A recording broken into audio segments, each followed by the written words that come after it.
Chapter 91. If it weren't for his actions, Su Yiyan wouldn't even have met him, let alone set him up. However, Mrs. Hua, who was used to listening to her son's every word, did not suspect anything. She even resented Su Yiyan and Qing Xiuqin because of this. Since they had already broken off the engagement, why did they still cause trouble for her son and help Hua Chenhuan, who was their enemy?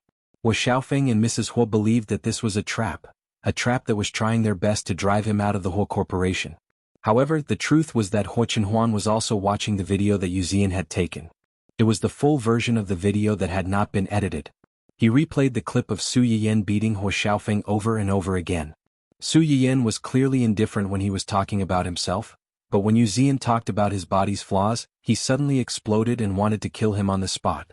Could it be that in Su Yiyan's heart, he had become the reverse scale that no one could easily touch? This realization made Hua Chenhuan excited. It was clearly a picture of two people, but he could only see one person. That person was like a huge ball of light that attracted his attention at any time and place, making it impossible for him to look away.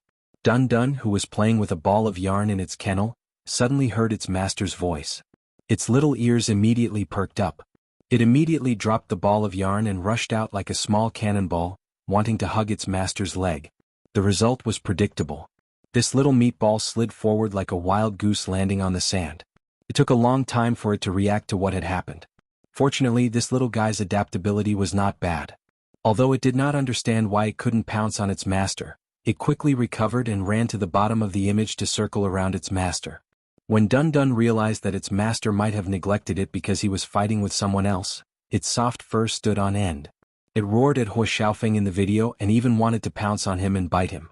Naturally, he fell to the ground again and slid forward for a distance. When Hua Chenhuan saw this scene, she was finally amused by this little idiot's acting. Dun Dun. Do I not care about my reputation? In order to prevent the little fellow from flying into a rage out of humiliation and ignoring her like it did 2 days ago, Hua Chenhuan took the initiative to move over and pick it up. She whispered, "You also think that she's amazing, right?" The little fellow's ears perked up again. After a while, it raised its head proudly with a proud look that said, "Since you praised my master, I won't lower myself to your level."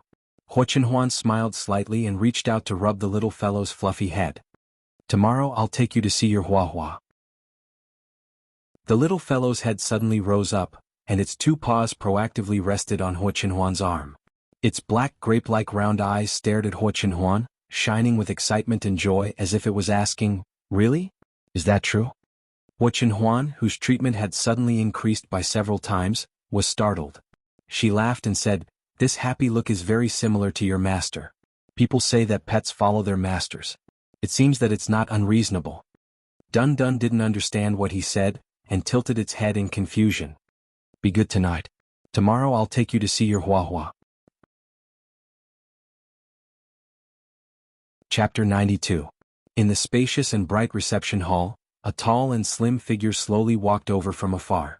The person was wearing a beige vest paired with casual denim pants. She looked warm and fashionable. She was low-key, but at the same time she had a cold aura that made people not dare to approach her easily. The most eye-catching thing was that she was holding a soft brown corgi in her arms. This little corgi was like a little princess sitting on a golden throne. It sat in its master's arms with a clear conscience. Its chin was slightly raised, and it patrolled its territory with a particularly cold attitude. "Xiaoqi, over here." Su Yiyan saw the familiar figure of the master and pet from afar and quickly waved to greet them. Ling Xiaoqi heard her voice and quickly took off her sunglasses. The coldness on her face was immediately melted by a warm smile. "Have you been waiting for a long time? Why are you here so early? I thought I would have to wait for a while. I can't wait to see you in Hua Hua." As soon as Su Yiyan approached, she couldn't control herself and hugged her best friend who had done a lot for her in her previous life but didn't have a good ending in the end. Ling Xiaoqi was stunned by her hug. She blinked in confusion and scolded with a smile, "Why are you suddenly so intimate? All right, hurry up and get up. Don't press on Hua Hua." Su Yiyan hugged her for a while before reluctantly letting go. She turned her attention to the little corgi in her arms. "Hey Hua Hua, do you still recognize Auntie Yayan? Come, let me hug you." Hua Hua tilted its head and looked at Su Yiyan for a while. It gave Su Yiyan face and stretched out its hand. Su Yiyan was overjoyed. She carefully took Hua Hua out of Ling Xiaoqi's arms, pinched its soft little paw and said happily, Hua Hua is still as cute and well-behaved as before, unlike the one in my house who only knows how to run around all day and occasionally tear down the house like a husky. It's really worrisome." When Hua Hua heard Su Yiyan's words, she immediately lifted her chin. Clearly she was very pleased with Su Yiyan's praise. Ling Xiaoqi shook her head helplessly and looked around. "Right, where's Dun Dun? Why didn't she come with you? At my fiancé's place." "Where's your fiancé?" Ling Xiaoqi was shocked. Su Yiyan valued Dun Dun as much as she valued Hua Hua. This fiancé that she had never met could make Su Yiyan keep Dun Dun by his side. This was definitely true love. "Speaking of which, what's going on between you and your current fiancé? I heard that you and that Hua Xiaofeng have already broken up." "It's a long story.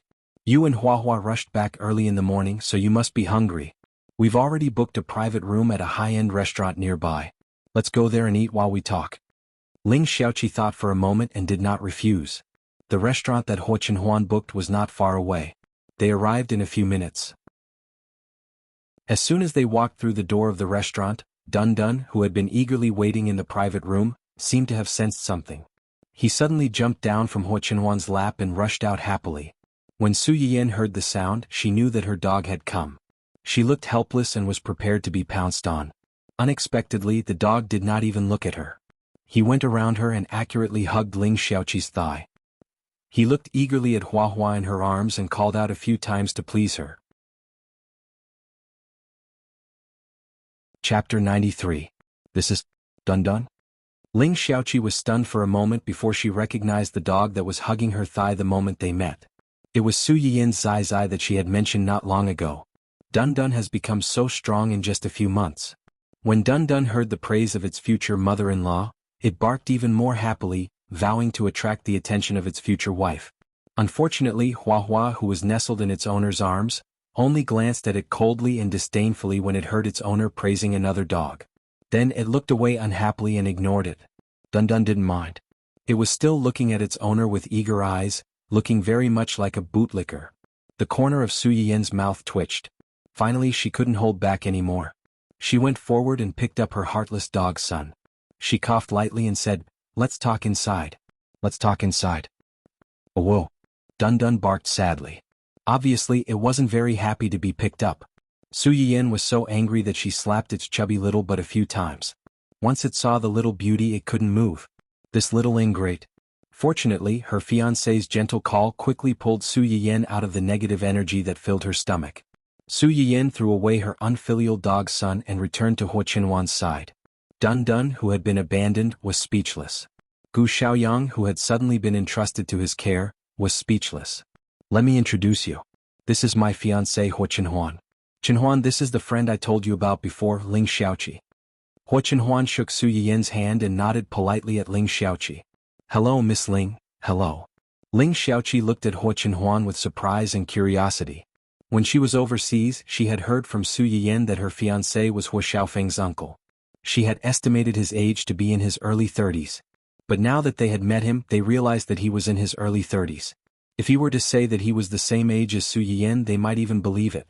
Ling Xiaoqi had met Hua Xiaofeng once before, but she didn't have a good impression of him. Now that he saw Hua Chenhuan, he couldn't help but compare him to Hua Xiaofeng. With this comparison, she suddenly understood why Su Yiyan wanted to change her fiancé. Not to mention his appearance and temperament, just by looking at the way the person in front of her faced Su Yiyan, she could tell that he loved her very much and cared about her very much.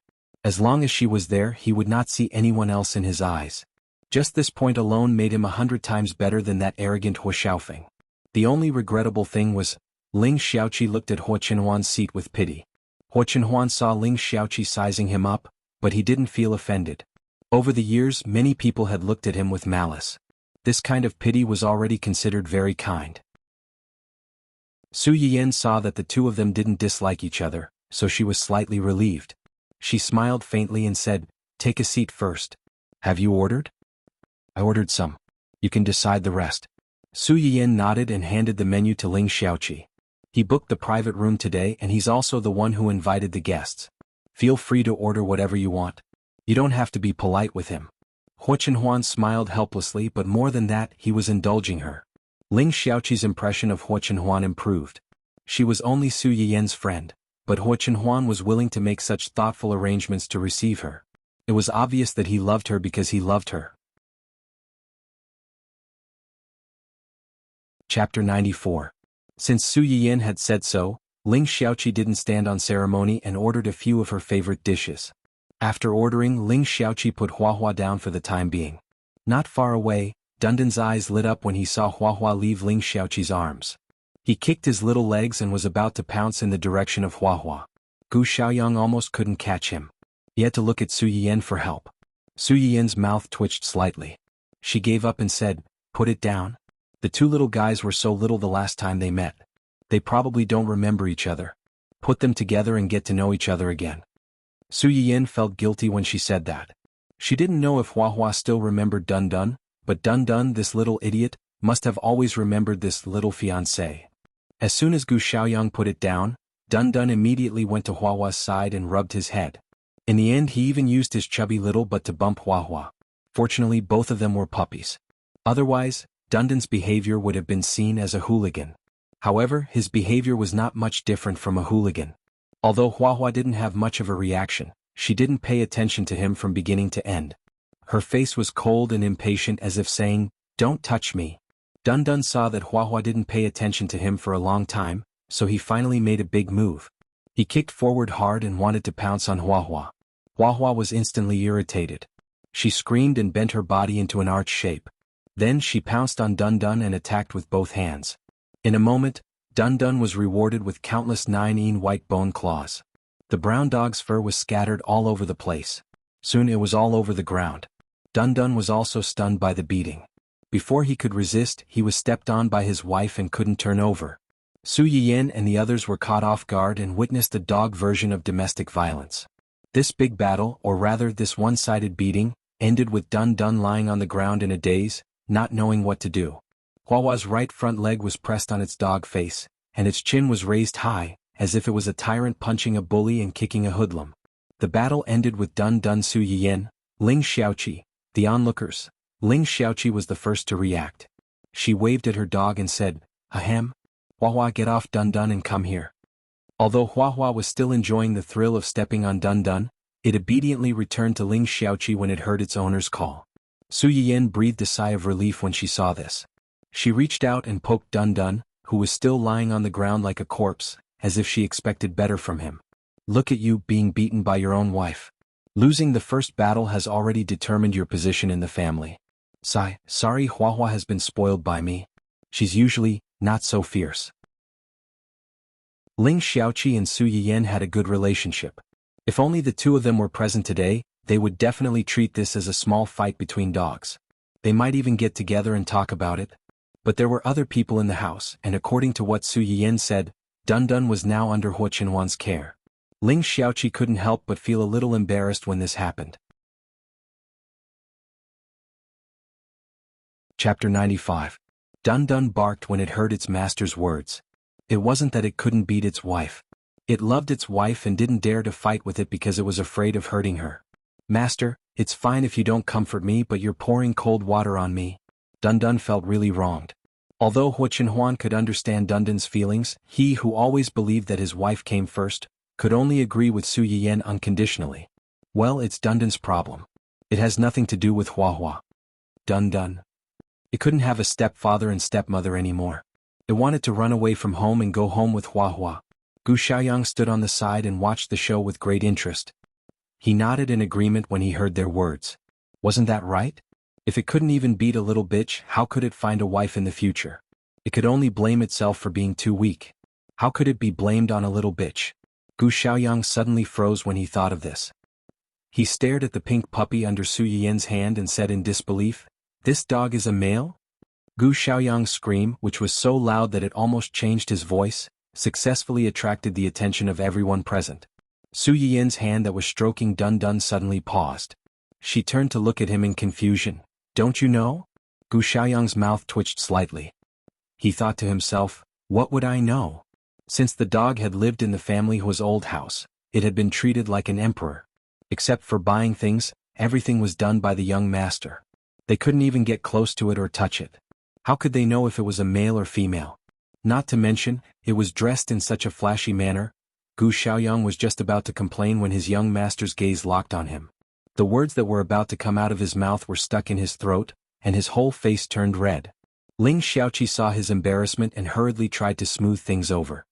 Actually, you can't blame him for misunderstanding. When I first saw Dun Dun, I also thought it was. Our Hua Hua even treated it like a sister.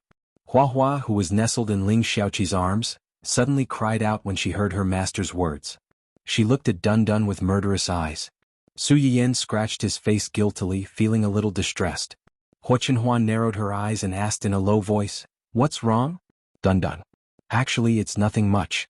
Dun Dun was just a few days old when I brought him home. He was so small, weak, and pitiful.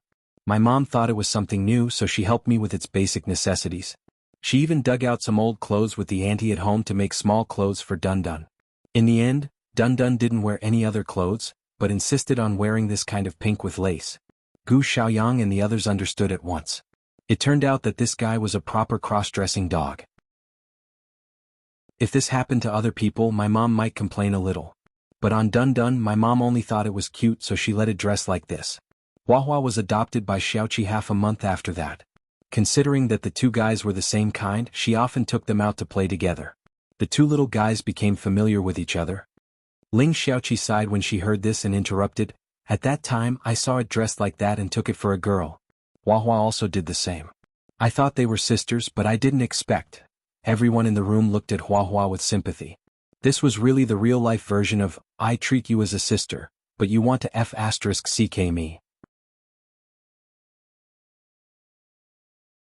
Chapter 96. Gu Xiaoyang looked at Hua Hua as if he was looking at an innocent woman who had been molested by a bully, and Dun Dun was that bully. Dun Dun, the cross-dressing bully, bully Dun Dun. Woof woof woof woo. Dun Dun rubbed against Ling Xiaoqi and reached out his paw to touch Hua Hua. As expected, he received another round of beating, and his brown fur fluttered like snowflakes in the air again. What was worse was that this time, under Hua Hua's paw, a tuft of fur on Dun Dun's head was completely used up, and a small part of it collapsed, revealing his tender skin. To put it bluntly, he was bald. Ha ha ha. Su Yiyan laughed out loud when she saw this scene. Hua Chenhuan held her shoulders to prevent her from laughing too hard and falling off the chair. However, his eyes were also gleaming with schadenfreude, just like Su Yiyan's. Dun Dun listened to its owner's laughter, and its round eyes were full of confusion. Finally, perhaps it felt a little cold on top of its head, so it turned to look at the glass door in the private room and saw the familiar yet strange bald dog. Dun Dun tilted its head in confusion, and the bald dog tilted its head as well.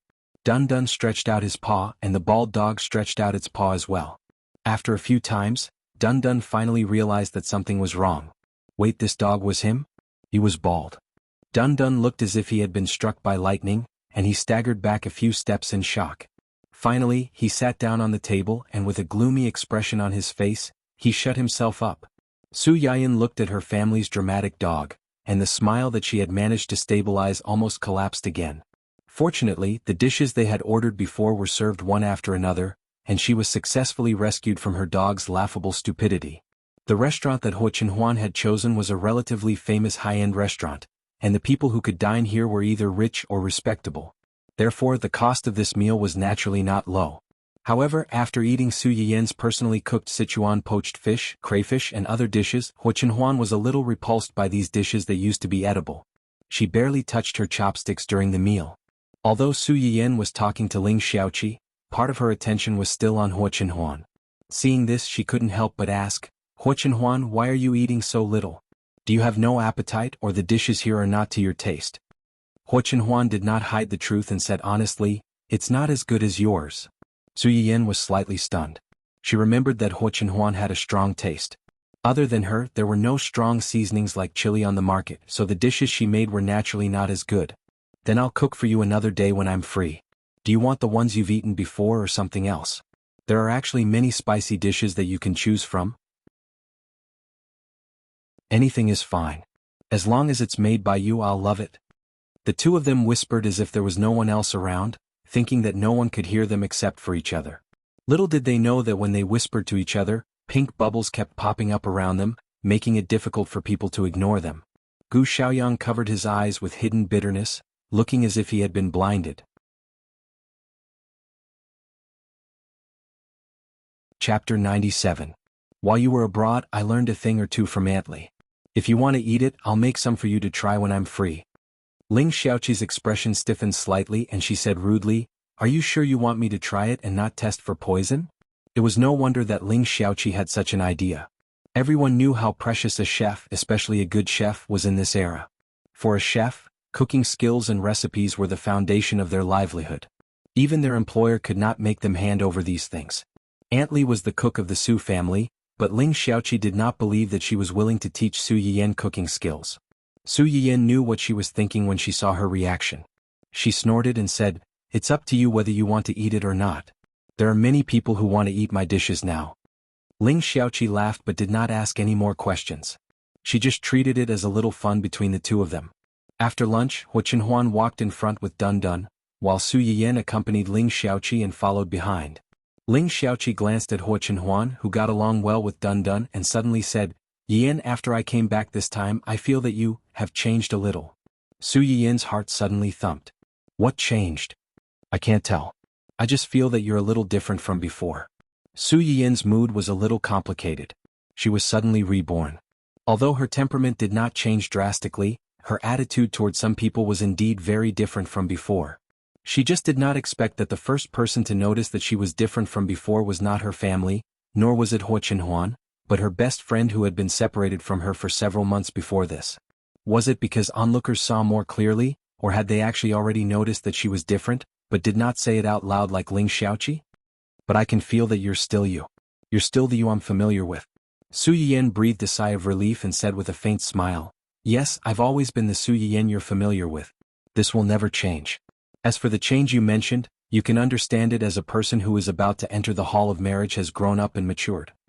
Ling Xiaoqi accepted this explanation and agreed, "If that's the case, it's not a bad thing that you've changed a little. At the very least, I have a better eye for people now."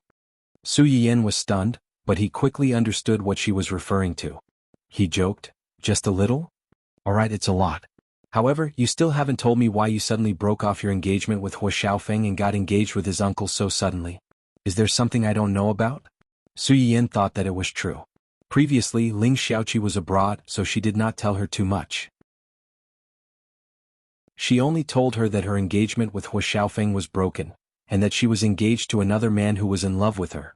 The wedding date was unchanged and she had to come back early to be her bridesmaid. Perhaps because of this, Ling Xiaoqi, who originally planned to come back before the wedding, suddenly came back a month early to clarify the matter. "It's not that I suddenly understood and broke off my engagement with him. It's that he took a fancy to a girl and in front of many people he made a fuss and asked me to help them. As kind-hearted as I am, I naturally chose to help them when I encountered such a situation."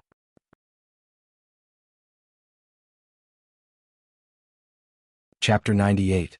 The volume of Ling Xiaoqi's roar was really not low. The people who were walking in front stopped and looked at them. Hu Chenhuan was fine, but Gu Xiaoyang's face was full of disillusionment.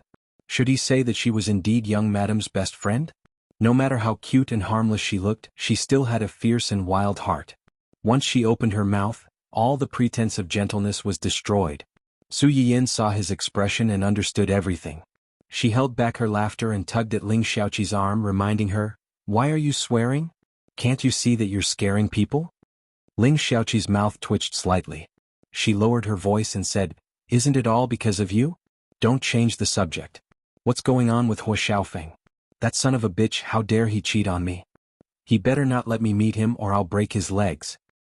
"You don't have to trouble yourself with that. I just beat him up 2 days ago. You can say that I've vented my anger." After that, Su Yiyan told her how Hu Xiaofeng forced her family to break off the engagement and how she slapped his family's face and changed the marriage partner to Hu Chenhuan. Also, 2 days ago Hu Xiaofeng had come to stop her for no reason and said a lot of ridiculous and hateful things. She had beaten him up and sent him to the hospital. She had told her everything. Ling Xiaoqi was furious when she heard that. She wished she could travel back in time to a few days ago and beat Hu Xiaofeng up with Su Yiyan until his mother could not recognize him. He's gone too far, he's gone too far. Doesn't he know whether he has a fiancée or not? Since he has someone he likes, why didn't he break off the engagement with you earlier? He begged you in front of so many people with his so-called true love. He's acting like AB*TC. Does he think he hasn't lost enough face and wants to drag you down with him? He actually has the face to say that he and that mistress are true love. Even if they don't become husband and wife, they can still be friends. *CK friends. As expected, shameless people are invincible. Why didn't I come back sooner? If I were here, I would definitely smash his head off. Hua, who was nestled in Ling Xiaoqi's arms, screamed when it heard this. It turned around and buried its head in her arms, afraid that its master would lose control of her emotions and hit its head. Ling Xiaoqi, knowing that Ling Xiaoqi was sensitive to this kind of thing, Su Yiyan quickly comforted her. Okay, I know you're angry. Anyway, you're already back and I'm now his nominal aunt. What's there to worry about in the future that I won't have a chance to punish that scumbag couple? Ling Xiaoqi's eyes brightened slightly, and her complexion improved a little. Then she said worriedly, Then you and Hua Xiaofeng's uncle? I know what you're thinking. Do you think I'm the kind of person who would force myself to settle for a moment of anger? That's true. Ling Xiaoqi suddenly understood and nodded. Not to mention anything else, just based on the interaction between the two of them, it was obvious that the two of them had feelings for each other. So, was this a lucky hit? Before Ling Xiaoqi could think about it, Dun Dun, who had been walking in front of Hua Chenhuan, suddenly turned back. It barked and circled Ling Xiaoqi. After barking for about half a minute, it suddenly lay on the ground, motionless, as if it had fainted. Ling Xiaoqi was shocked. What's wrong with it? Su Yiyan's eyebrows twitched and she couldn't bear to look at it. It's a scam. It wants you to bring it home with you.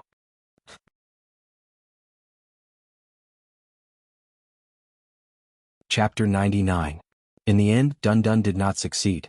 Originally, Ling Xiaoqi had begun to hesitate whether to bring it along. Su Yiyan also expressed that she did not want this traitorous dog. Victory was in sight, but they did not expect a Hua to appear out of nowhere and beat Dun Dun again, almost making it bald on the other side of its head.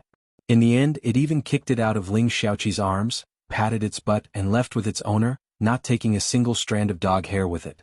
Dun Dun did not succeed in the scam and was almost beaten into a bald dog by its future wife. The whole dog was dispirited. It lay on the ground and looked at the back of the Hua with tears in its eyes. Those who did not know would think that it was going to part ways with the other party forever. Su Yiyan was angry and amused at the same time. After they left, she immediately pulled up an emoji of throwing a dog in front of Dun Dun. Little ingrate, if you are so useless, I don't want you anymore. Just like this, I will throw you out.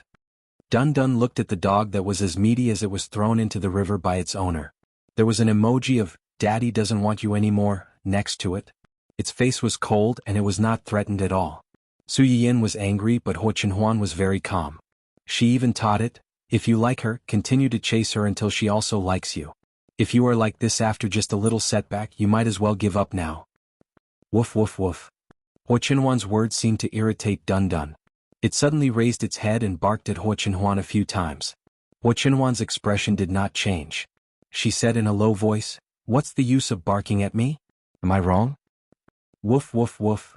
Since you don't want to give up, then stay here and find a way to make her like you.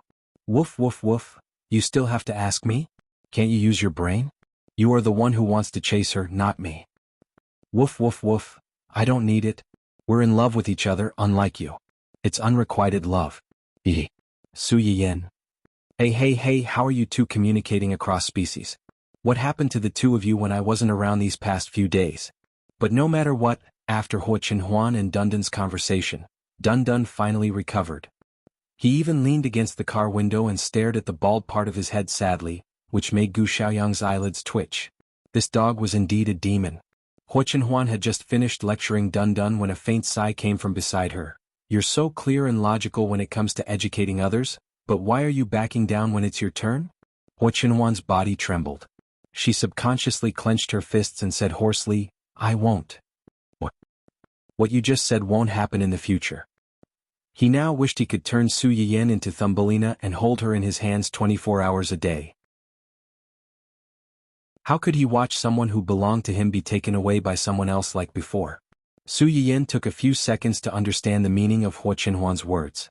Her eyes lit up and she responded with great joy, okay. After receiving Ling Xiaoqi, Su Yiyan originally planned to accompany Hua Chenhuan for a while before going home. Unfortunately, the plan could not keep up with the changes. Before she had time to go home with Hua Chenhuan, her eldest brother called.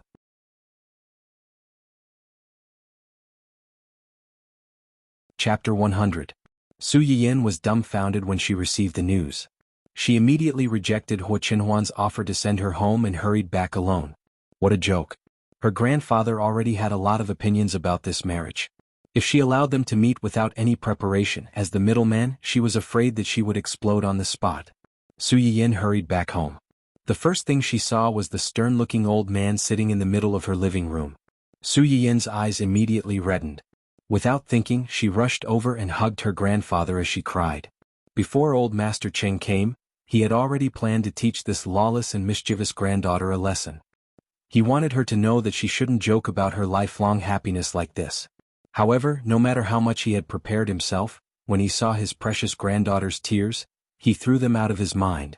All that was left was his heartache and anxiety for her. Why are you crying? Did that little brat from the family bully you? Tell Grandpa and Grandpa will take you to settle the score with them. When Su Yiyin heard old Master Cheng's words, her nose became even more sour. She hugged old Master Cheng's hand tightly and choked out, "No, he's very good to me. He didn't bully me." Old Master Cheng's face was full of disbelief. "If he didn't bully you, then why are you crying like this? Don't be afraid. Grandpa is here. Grandpa is here. Tell Grandpa and Grandpa will help you." "I really didn't. I just missed Grandpa too much. Now that I suddenly saw you, I couldn't help it." "Missed me?" Old Master Cheng was caught off guard by this sudden sugar-coated bullet. He stared at Su Yiyin for a long time. After making sure that she really didn't suffer any grievances, he snorted coldly and said angrily, "You missed me, but you didn't come back to see me. You didn't even tell me before you made the decision to change your marriage partner. From what I see, you don't even care about your grandfather at all." When Su Yiyin heard this, she hurriedly said, "How could I not care about Grandpa? It was just too sudden." That's right, that's right. Not to mention you, Dad, even the few of us who were there at that time were a little confused." When old Master Cheng heard his daughter's words, he immediately changed the topic and scolded, "Why are you in a daze? Yan Yan is young and immature, but you adults are also immature? Just let her do whatever she wants." Yes. It's our fault. We didn't stop her and let her do whatever she wanted. It's all our fault, all our fault. Judging from your tone, you think I've wronged you? Yan Yan used to be so obedient when he was with me. But this time such a big thing happened. It must be because you adults failed to live up to expectations and caused trouble for her. Who else can I blame if not you? Qing Xiuqin. Sure enough, after having a granddaughter, his daughter had fallen out of favor. She really didn't want to take the blame for this. "Grandpa, don't blame my parents. I acted on my own accord. That day something happened in the family Hua, and Mom and Dad were so angry that they lost their minds. They were so angry that they lost their minds, and so did you? In a fit of pique you chose that one. Grandpa." Su Yiyin suddenly raised her voice and interrupted him. "I don't like people mentioning that word. I know Grandpa has some prejudice against him because of me, but I hope Grandpa can love the house and its crow. Can you give him some respect?"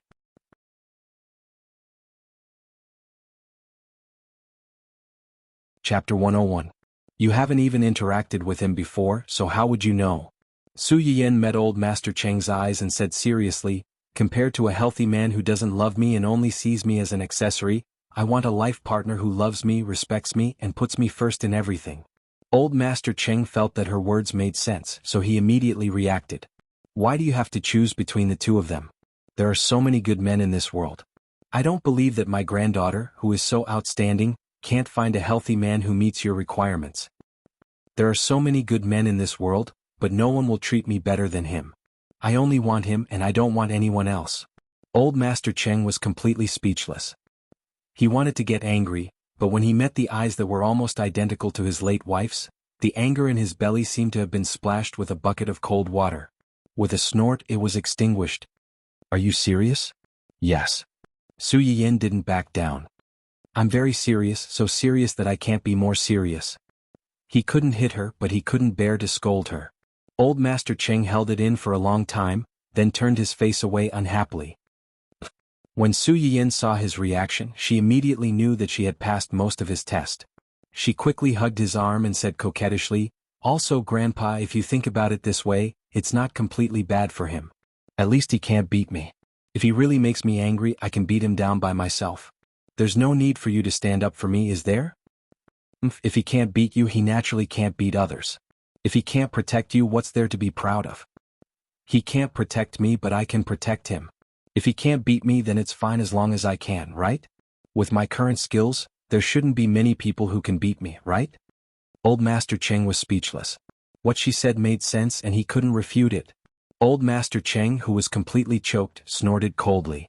He stood up with the help of his walking stick and shouted at Su Yushuan to take him to his room, completely ignoring Su Yiyan. As soon as the old man left, the tense atmosphere in the hall finally eased. Qin Shueru, who was Su Yiyan's aunt, heaved a sigh of relief. Only then was she able to speak to Su Yiyan for the first time. I'm afraid that you're the only one in our family who dares to speak to the old master like that. Su Yiyan couldn't help but laugh when she heard that. Grandpa only looks strict, but his heart is still very soft. Qin Shueru smiled and declined to comment. The old man was famous for his strictness, whether it was in their generation or the generation below. It was only in front of Su Yiyan that he would temporarily put away his coldness and reveal the last bit of softness in his heart. Even Qing Xiuqin, who was the most favored in the past, had to take a back seat in front of his granddaughter.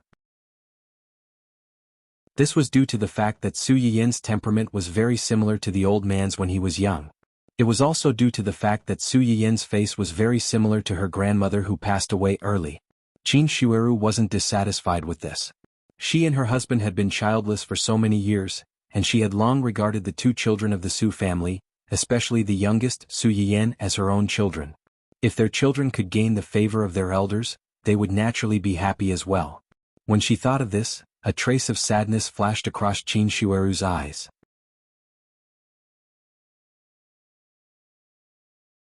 Chapter 102.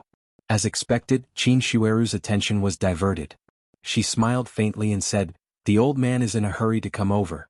There are still many things to do at home, so your uncle stayed behind first. He will come over in 2 days after arranging the follow-up matters." In 2 days? Su Yiyan pondered for a moment and suddenly asked, "Auntie, is your anemia better? The weather has been cold recently. Do your hands and feet often feel cold? Did you bring more clothes this time? If not, I'll ask my mom to prepare more for you later. Don't catch a cold." Qing Xiuqin did not suspect anything and agreed, "Yes, yes, yes. Yan Yan is still the most thoughtful. The weather has been quite cold these few days. You must not have brought many clothes since you came early. I'll ask someone to send more thick clothes over later. If you need anything else, let me know. We're all family, so don't stand on ceremony." Qin Shueru was stunned when she heard Su Yiyan's words. She was a little surprised that Su Yiyan knew that she had been anemic recently. Her anemia started a month ago. At first, she only felt dizzy and could not lift her spirits to do anything. Later, not only did it turn into dizziness, but it was also accompanied by abdominal pain for no reason. She could not find anything even when she checked with the detector. Originally, she was depressed because she wanted to have a child. Her body was always so unwell and her appetite was not very good. In less than half a month, her weight dropped by almost 5 kilograms. Her husband was scared out of his wits, so he thought of sending his wife out for a walk to adjust her mood. After Qin Shueru recovered from her surprise, she spontaneously found an excuse for Su Yiyan, thinking that her husband told her. She smiled and said, "I've been a little anemic recently. Maybe it's because I'm tired from running around with your uncle. It's hard for you to think about it. I'm fine, don't worry." Qin Shueru's words indirectly confirmed Su Yiyan's guess. She looked at her remaining favorability points in advance and sighed in relief. "It's rare for Grandpa and Aunt to come here. Tonight, let me personally cook dinner to welcome you." Qin Shueru was shocked. "Yan Yan can cook? Isn't that right?" When Qing Xiuqin heard that Su Yiyan was going to cook for them personally, he said, "I don't know when this child learned these strange things and she even hid them from us. If we hadn't seen her tinkering in the kitchen alone some time ago, we wouldn't have known. But fortunately the food she cooks is not bad. It's just that she doesn't cook for us often. We've only eaten it once before. Tonight, thanks to you guys, we can at least try her cooking again." Qing Xiuqin spoke in a plaintive tone, but Qin Shueru thought that she was giving herself a heads up. She secretly decided that no matter how Su Yiyan's dishes tasted, she would pretend to like them very much. No matter what, she couldn't let down the child's good intentions. Su Yiyan did not know what Qin Shueru was thinking.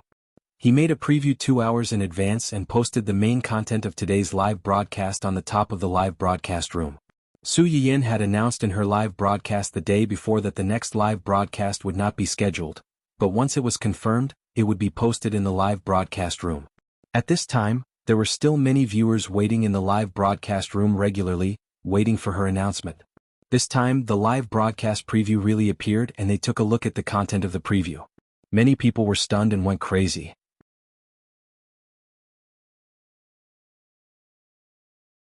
Chapter 103. At this time, the composition of Su Yiyan's fans was a bit complicated. There were gourmet fans, health fans, some patient fans who were recommended by their friends, and some anti-fans who saw her quickly become popular. There were also many local tycoons in the live broadcast room who were anti-fans. As soon as Su Yiyan's preview came out, the health fans and patient fans excitedly rushed to spread the news. The gourmet fans who were attracted by the spicy boiled fish and spicy crayfish were at a loss. Those jealous anti-fans seemed to have finally found Su Yiyan's weakness and began to chase after those excited true fans to mock and ridicule them.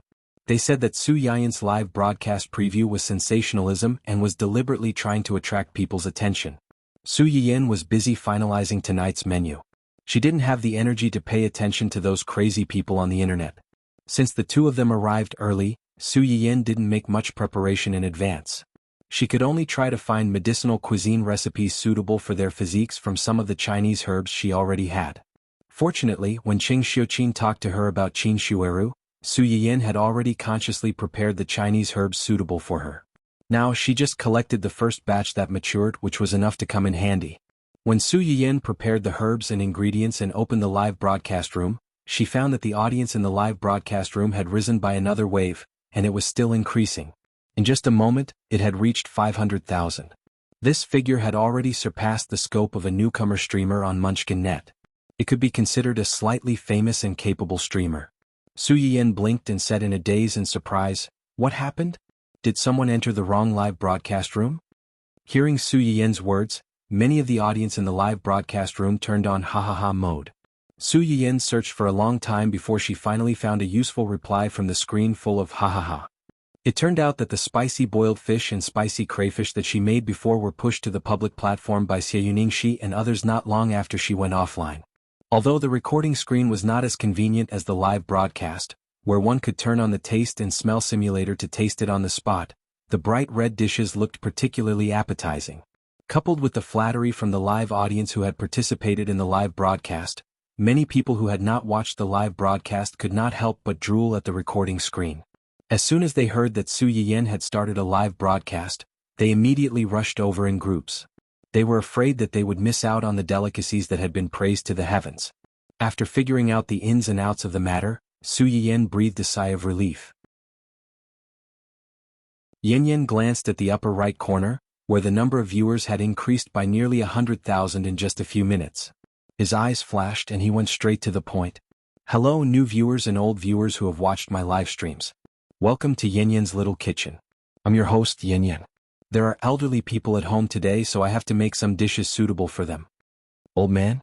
Wasn't it supposed to be a medicinal cuisine that could increase a woman's fertility? How did he become an old man?" Although some of the audience members were doubtful, their words were still considered mild. However, the anti-fans were not so polite. They did not care how Su Yiyan would explain later and started to attack him in a sarcastic manner.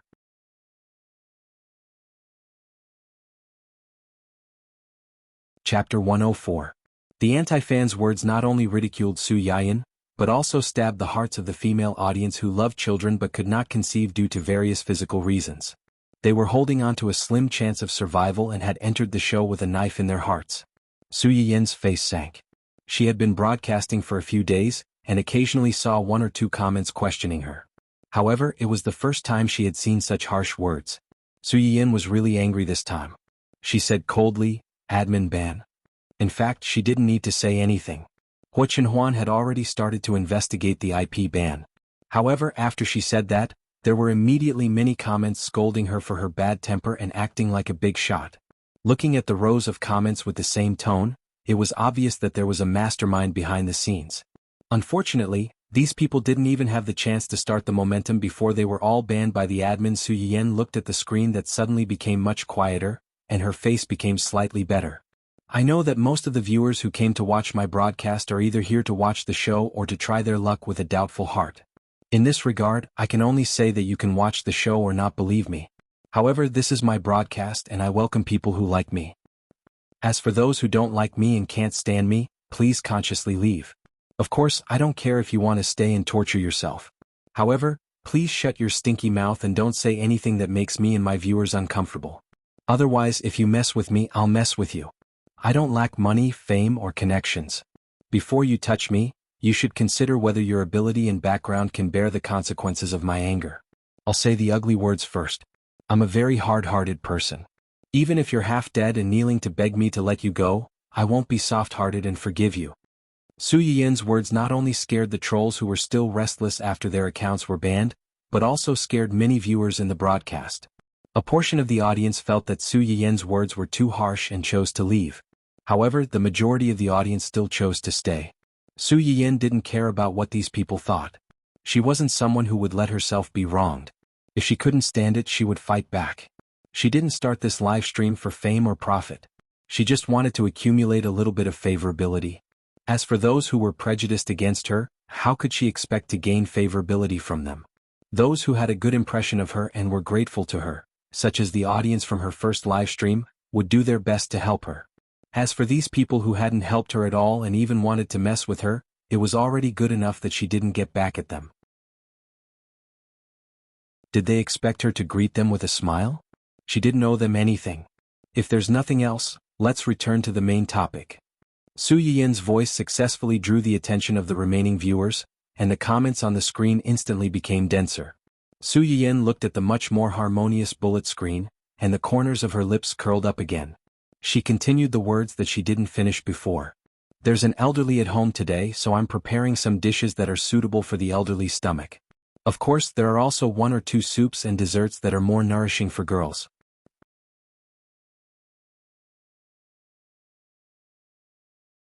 Chapter 105.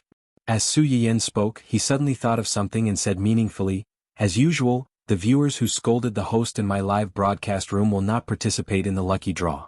At that time, the audience did not know that the rules set by Hua Chenhuan would make those who had scolded Su Yiyan break down. As long as one was human, they would not be able to escape from birth, old age, illness, and death.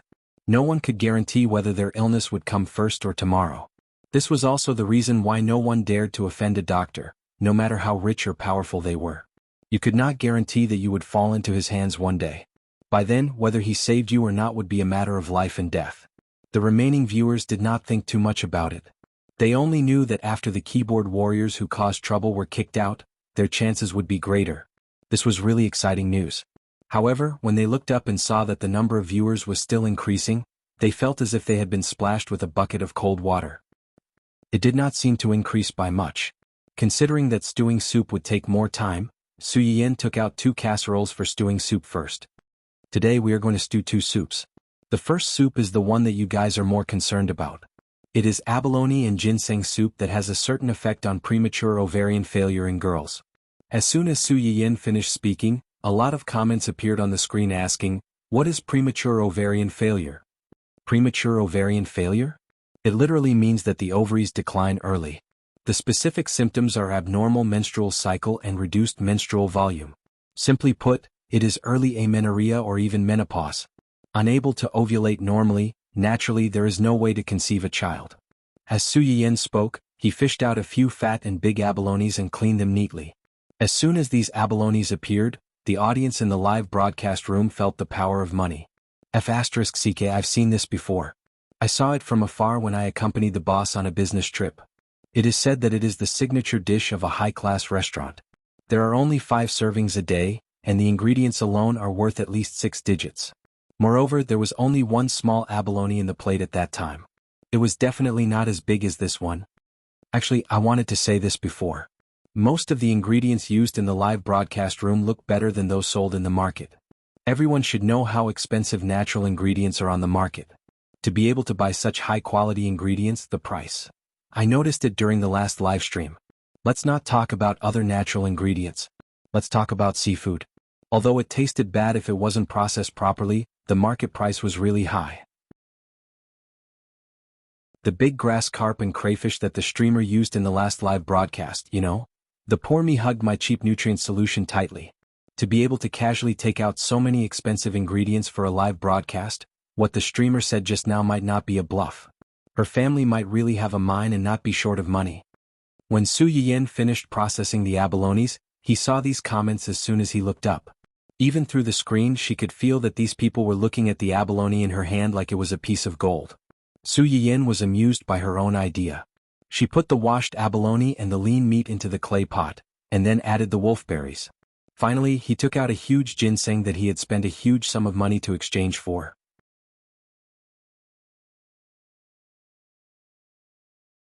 Chapter 106. What's this? It looks white and plump like a radish, but it has whiskers. Radishes don't seem to have whiskers. You're wrong. Radishes actually have whiskers, but they're removed after being pulled out. Don't ask me how I know. I helped a friend pull out radishes a few years ago. You're making up stories? So this is a radish? Radish stewed with abalone? I feel like something's wrong. Su Yiyan's mouth twitched when he saw that the audience in the live stream had almost completely identified the thing in his hand as a radish. He took a deep breath and said, "This isn't a radish, it's ginseng." Ginseng is a very useful Chinese herb. Every part of its body can be used as medicine, and the medicinal effects are different. Today we need to use this part of its meat. Su Yiyan pointed at the round white meat that was mistaken for a radish. Because ginseng has a strong medicinal effect, it has a bitter taste.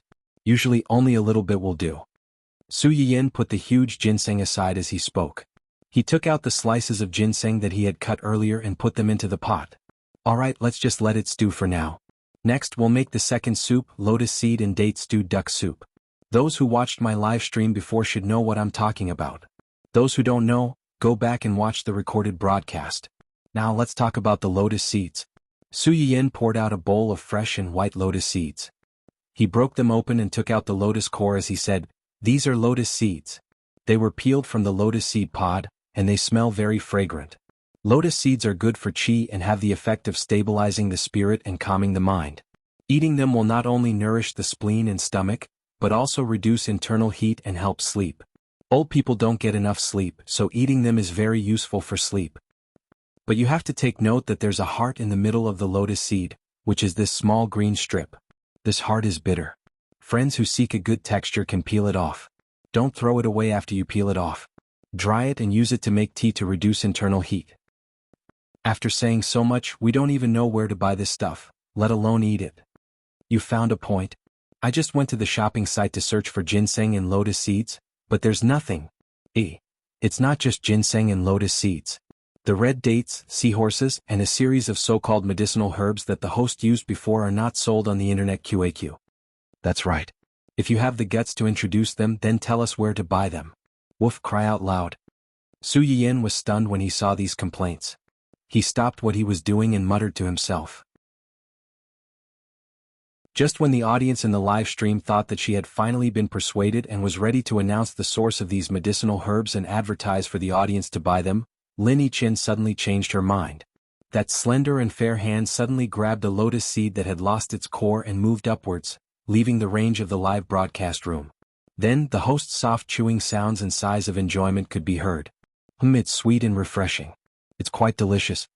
The audience? Without waiting for the audience to come back to their senses, Su Yiyan's hand once again reached for the plate of lotus seeds. After eating a few of them, his evil claws reached for the bowl of jujubes next to him. Only then did the audience realize that this unscrupulous streamer was actually eating the ingredients in front of them.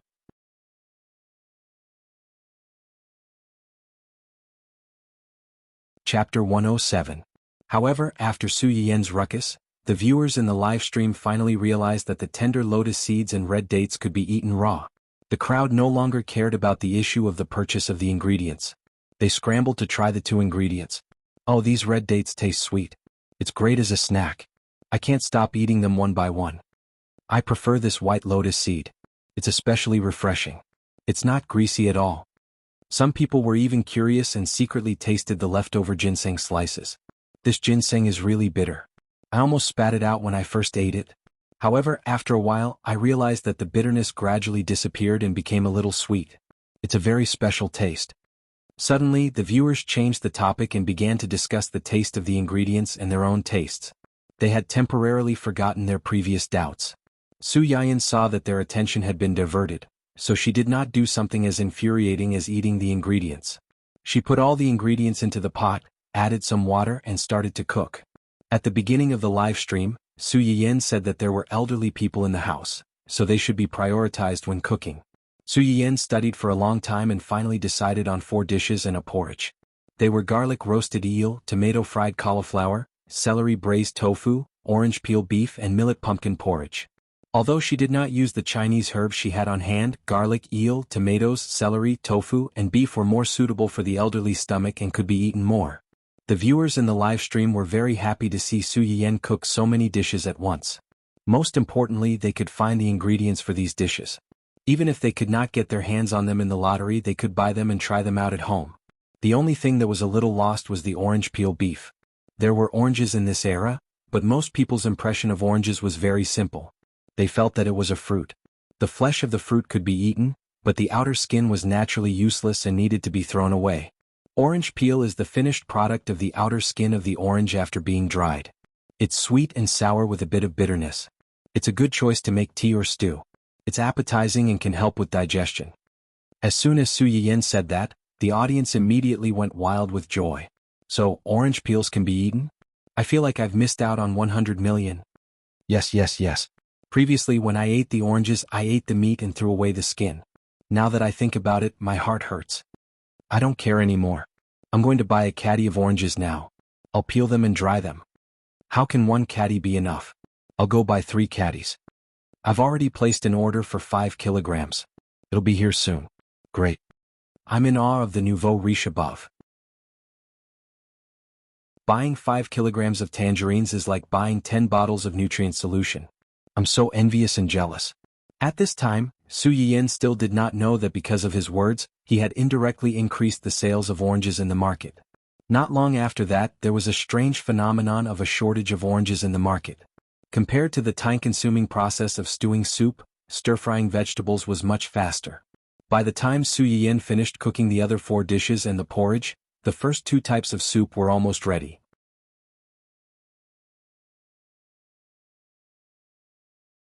Chapter 108.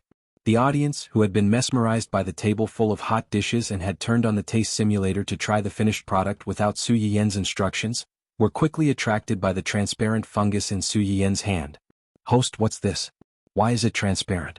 Can it be eaten? How can the host's food be inedible? This thing looks quite springy. It should taste good. Su Yiyan was amused by the group of foodies' tireless thirst for knowledge.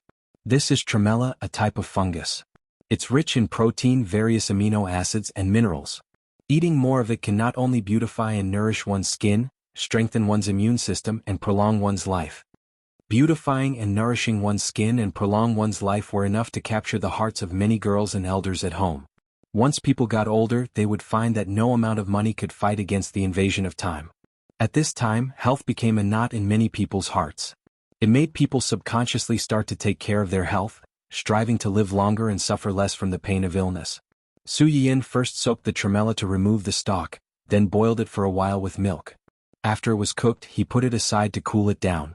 After that, he took out kiwis, cherry tomatoes, and other fruits and cut them into small pieces for later use. Seeing these fruits, the audience in the live broadcast room became jealous again, shedding tears of poverty. By the time the 2 pots of soup were ready, the milk was almost cold.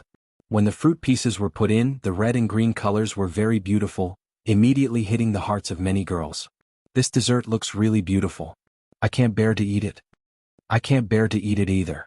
When I think of how many kinds of fruits are put in it, I feel like I'm eating RMB. My heart hurts. Since you all don't want to eat it, I'll be polite. Oh, it's soft and fragrant, and there are sweet fruits. To have such a small sweet soup after a meal, I'll be as happy as a fairy. In the face of delicious food, many people would say they didn't want it, but their bodies were honest. Especially since they were just testing the taste simulator. Even if they ate it, it wouldn't affect the food in the real world. They would be fools if they didn't take advantage of such a great opportunity. It was almost 6 o'clock when the tremella sweet soup was finished.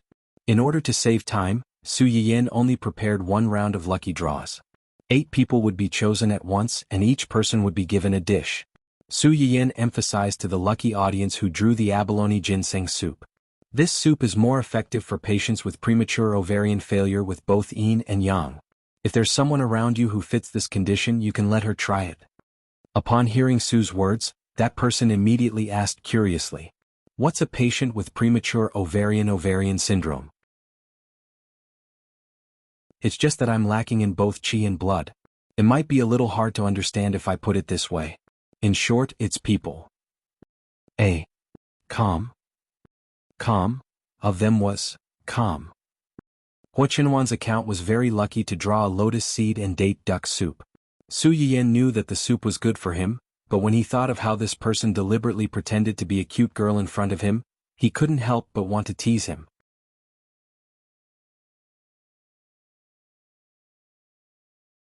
Chapter 109. On the other end of the phone, Hua Qinhuan frowned when he saw the message. He immediately recalled the fear he felt when Su Yiyan's first live stream was dominated by the word, old people. Mountain Yufu Su, only old people can drink it? Can't young people drink it? Su Yiyan could feel someone's sadness through the screen. He burst out laughing. Yen, of course you got the soup from the lucky draw. You can drink it however you like. Goodly. JPG Hua Qinhuan's expression became better. He waited for his spoils of war with satisfaction. Gu Xiaoyang stood behind him and watched their conversation. His eyebrows twitched. He coughed softly and asked tentatively, "Young master, are you always so cold when you talk to Miss Su?" Cold. Hua Qinhuan's eyes were slightly cold. He turned to look at him in confusion. Gu Xiaoyang's forehead was covered in cold sweat, but he still explained under great pressure. "Yes, you are now a viewer of Miss Su's live stream. You are someone who likes her. Isn't it too cold to talk to her in such a tone? Miss Su may feel that you are not easy to get along with. Over time she may not take the initiative to message you like this." Hua Qinhuan's expression changed slightly. He frowned and said, "How can I make people feel that I am not cold? How do ordinary fans talk to the people they like?" Gu Xiaoyang pondered for a moment and gave a reasonable answer, "Flattery." Flattery? Flattery means that they use all kinds of compliments to praise their idols. Hua Qinhuan's eyes lit up. He felt that this was a good idea. Where can I find flattery from these fans? What's so difficult about that? Let me find it. Gu Xiaoyang said and began to search for famous flattery on the internet. After a few minutes he finally found a more reliable guide. Hua Qinhuan clicked on the post and was almost blinded by the flattery on the screen. Beginner flattery. Does such beauty really exist? I can lick this face for the rest of my life. Go baby, you're the best. From today onwards, you're the prettiest kid on this street. Did you grow up eating cornetto? What kind of peerless cutie is this? Middle-level rainbow fart. There are sparks in your eyes. It ignited a fire in my heart, making me unable to forget you for the rest of my life. The moment I saw you, Cupid's arrow pierced my heart. From then on, I deeply realized that I was in love. 10,000 miles of mountains and rivers can't compare to your smile. Mountains and rivers can't compare to your tear. Advanced rainbow fart, your eyes are as deep as the universe with thousands of galaxies in them. Your nose is as tall and straight as a towering mountain, and the curves of the mountains are leisurely. Your lips are as bright as a midnight rose, graceful and passionate. You're so pure and unpretentious. You're straightforward and serious, yet you're so flirtatious and charming that people can't take their eyes off you. However, what I love most is your heart of gold, precious, soft, and untainted by dust. It starts with your appearance and is loyal to your character. Baby, fly bravely, XXX will always be with you. Hua Qinhuan was speechless. Was he going to talk to his wife in such an exaggerated tone in the future?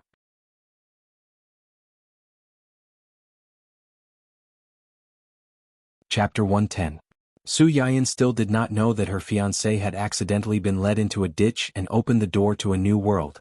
After the live broadcast ended and the prizes were given out, she hurriedly brought the dishes out. Old Master Qing went upstairs to catch up on his sleep. When he woke up, he heard Qing Xiuqin say that his precious granddaughter was going to cook for him personally tonight. He looked calm on the surface, but he was overjoyed on the inside. He went downstairs half an hour earlier to wait for the food. Qing Xiuqin and the rest saw it but didn't expose him. They waited quietly with him. Not long after, the aroma of cooking dishes wafted from the kitchen.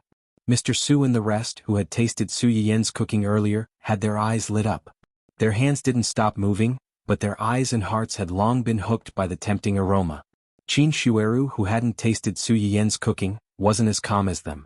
She had thought that Su Yiyan was just being polite when she said that she wanted to cook personally. But now that she smelled the aroma, she couldn't sit still. The one cooking in the kitchen now is Yan Yan? Cheng Xiuqin was all smiles and even his tone had a hint of smugness. Who else can it be if not her? When did Yanyan learn to cook like this? When Junhao and I came here previously, we also ate your Aunt Li's cooking. It didn't seem to be as fragrant as her cooking.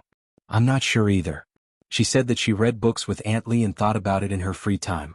She's grown up and has her own opinions. She doesn't like to tell us anything now. If it wasn't for the fact that she said that she wanted to help that person nourish his body, we wouldn't have known that she had studied this in private. Cheng Xiuqin's words had a subtle hint of jealousy. Qin Shueru blinked and probed, that person? Are you referring to Yanyan's fiancé? Is he not in good health? Other than his legs he should be fine. It's just that he's busy with work and doesn't have a good appetite after staying up too much. This girl is so nervous that she stews soup and makes tonics. From the looks of it, their relationship is pretty good. At least Yanyan really likes him. What about him? Are you good to Yanyan? It looks good now, but I'm afraid that in the future. Let's talk about the future in the future. Since both of you are in love with each other, let's see how things go first. If he dares to mistreat Yanyan after we get married, we won't agree to it either, right? You and brother-in-law are still young. No matter what, you can still protect Yanyan for a few more decades. If not, there's still Junhao and I and Yushuan. We won't let Yanyan suffer. Cheng Xiuqin nodded. Only then did she feel a little relieved. While the two of them were talking, the aroma coming out of the kitchen became stronger. At first, Su Yushuan and the others could still pretend that nothing was wrong and sit in the living room to watch TV, read newspapers, and read books. Later, they really couldn't take it anymore and began to walk in circles impatiently. Old Master Cheng was a little annoyed by Su Yushuan's circling. He knocked his walking stick on the ground and scolded with a dark face, "How old are you? You're still so impatient. No wonder you still can't find a wife." Su, can't find a wife, Yushuan? He was a single dog. Who had he offended? Qin Shueru laughed and tried to smooth things over. Yushuan is hungry, right? Young people get hungry quickly. Old Master Cheng snorted. What's wrong with young people being hungry? In the end, he's still not mature enough. As soon as he finished speaking, his stomach growled loudly. It was so loud that it was difficult to ignore it. Everyone.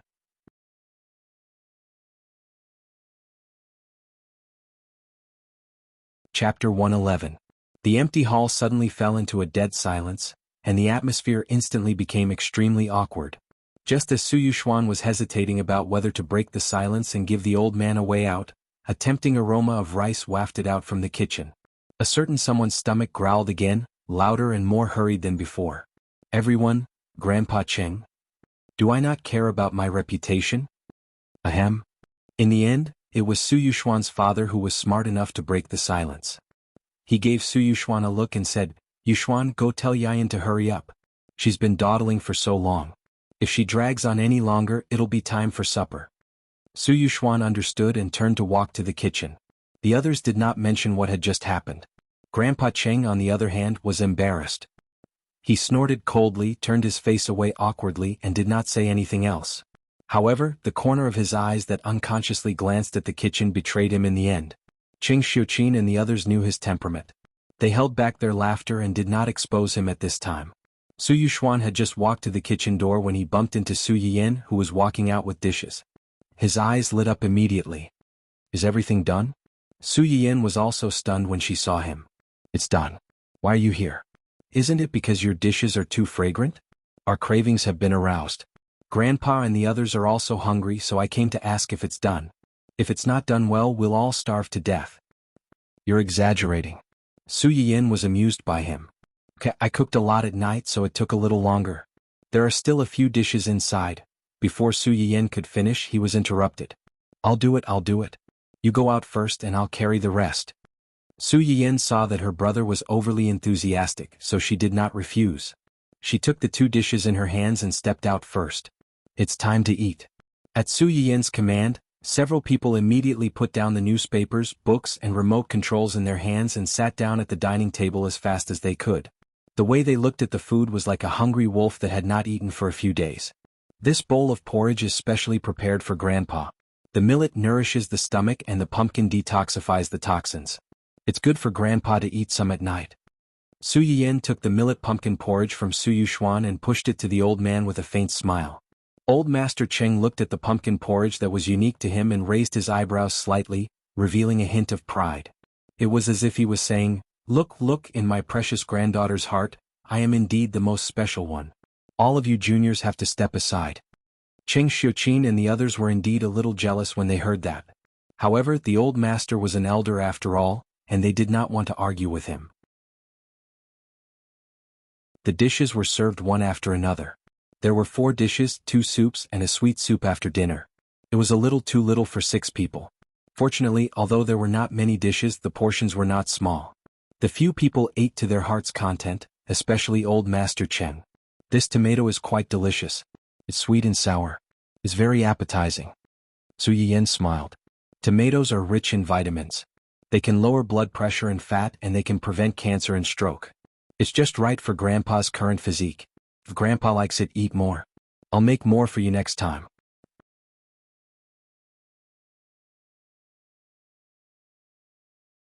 Chapter 112.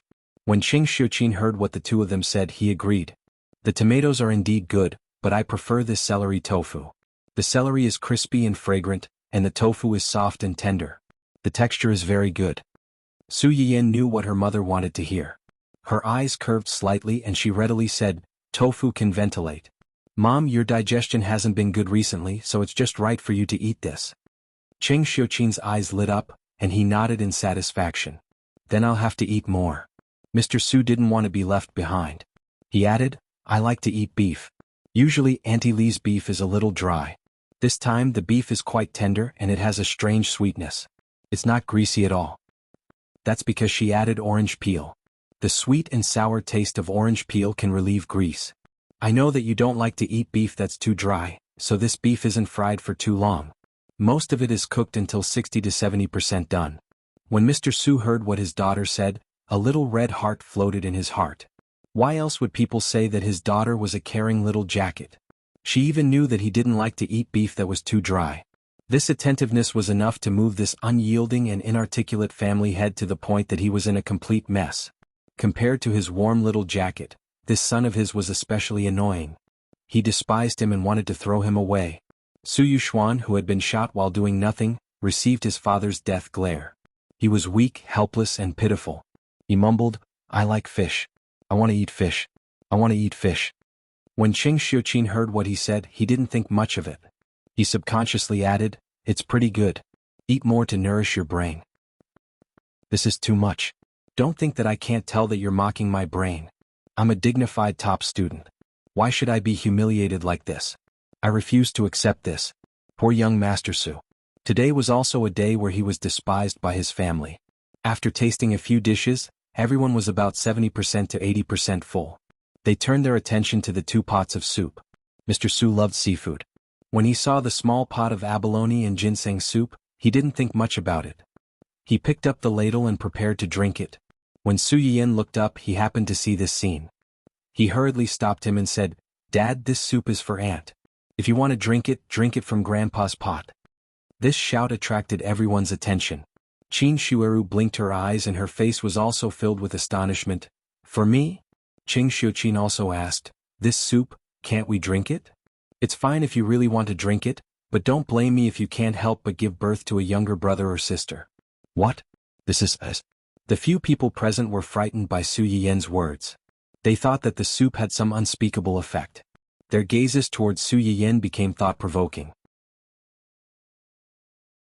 "What are you guys thinking? I'm just nourishing my body." Su Yiyan helplessly rolled his eyes. Strictly speaking, it did have that effect, but Aunt's body is quite weak. She needs to recuperate and recover to normal.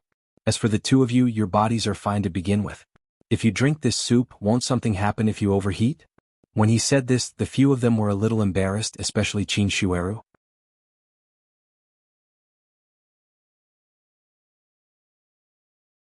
Chapter 113. As if she could read Qin Shueru's mind, Su Yiyan took the initiative to get a bowl of soup for her. She teased, "Aunt, don't worry. I made this especially for you. Uncle isn't here, so I'll be careful not to let you overnourish your body." Qin Shueru's cheeks burned, but she couldn't help but have a glimmer of hope. "Yan, this can really nourish. It's just nourishing your body and improving your body's condition. There's no harm in drinking it, right?" Su Yiyan knew what Qin Shueru wanted to ask. Although the soup was somewhat effective, nothing was absolute. She didn't want to give her hope and disappoint her, so she could only do her best to nourish her body. Qin Shueru realized that she had lost her composure after asking, but when she heard Su Yiyan's words, she couldn't help but feel a little disappointed. That's right. How could they force an ordinary girl to do something that even the doctors couldn't solve? She was the one who was crazy. The others also knew the knot in her heart, so they didn't know what to say. Su Yiyan saw that Qin Shueru was disappointed, but she still obediently drank the soup. She heaved a sigh of relief and turned to get soup for the others. This lotus seed and date duck soup is best for reducing internal heat and helping you sleep. Drink a bowl and have a good night's sleep. Especially grandfather, you must have rushed over without much rest today. You must have a good night's sleep. It's best if you can sleep until noon tomorrow. Old Master Cheng was old and didn't sleep much. Usually he couldn't sleep even if he wanted to. When he heard Su Yiyan's words, he laughed and said, "All right, grandfather will see if I can sleep until noon tomorrow after drinking this soup." After saying that, he picked up the soup and drank a few mouthfuls. The warm soup slid all the way into his stomach and spread to his limbs and bones. It was already a little cold at the end of autumn, so to be able to drink a mouthful of hot soup was definitely enjoyable. After old Master Cheng drank a bowl of soup, he felt his entire body heat up and his mood improve. However, not long after, he seemed to have thought of something. His face darkened and he snorted. "Don't think that just because you cooked such a big table of dishes to please grandfather, I won't care about you and that brat with the family Hua. Then what can we do to appease your anger and accept us?" Su Yiyan used we instead of him. It was clear that he had made up his mind that it had to be him. Old Master Cheng was both angry and curious about this man who could make his granddaughter so devoted to him. "Ask him out tomorrow and we'll talk about it. He said he's going to get married. I haven't even seen his face before. What's going on?" Yes. I'll contact him in a while and have him prepare for your inspection at any time." That's more like it. After dinner, Su Yiyan accompanied Qin Shueru and Cheng Xiuqin to drink the white fungus sweet soup. The fruit soaked in the milk was infused with the fragrance of milk, which made it more fragrant and delicious. Coupled with the crisp white fungus, it instantly captured the hearts of the two adults. The men were a little greedy, but they didn't particularly like sweets and they were really full now. It wasn't good to fight with the girls, so they didn't have much of an opinion. After dinner, Mr. Su and the others still had something to do. Old Master Cheng and Qin Shueru were also a little tired, so they went upstairs first. Su Yiyan saw that they had left and hurried back to her room. As soon as she closed the door, a familiar notification sounded in her mind.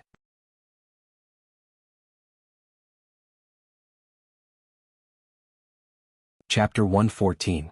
Su Yiyan suppressed the excitement in her heart and replied excitedly, "Yes.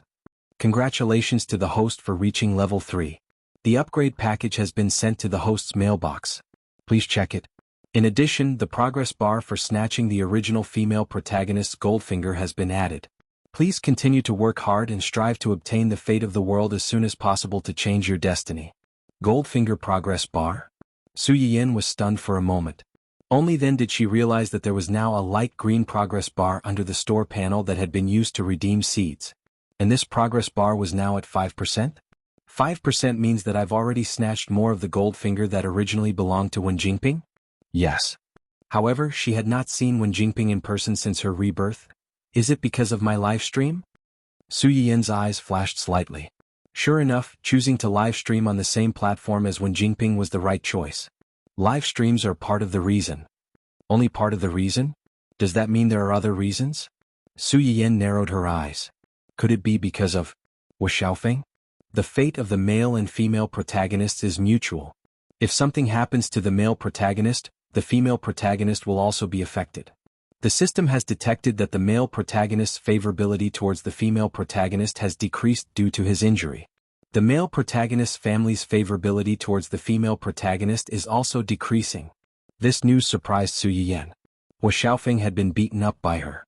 Shouldn't Wen Jingping be by his side at this time to increase the favorability of Wu Xiaofeng and his parents? Why did her favorability drop instead? However, speaking of this, although Wu Xiaofeng was badly injured that day, at least he did not hit his head. He should have been sober enough to point out that she was the main culprit. However, after so long, he and his family did not come to her door to ask for an explanation. Su Yiyan did not think that the family was so forgiving that they would not say anything even after being beaten up.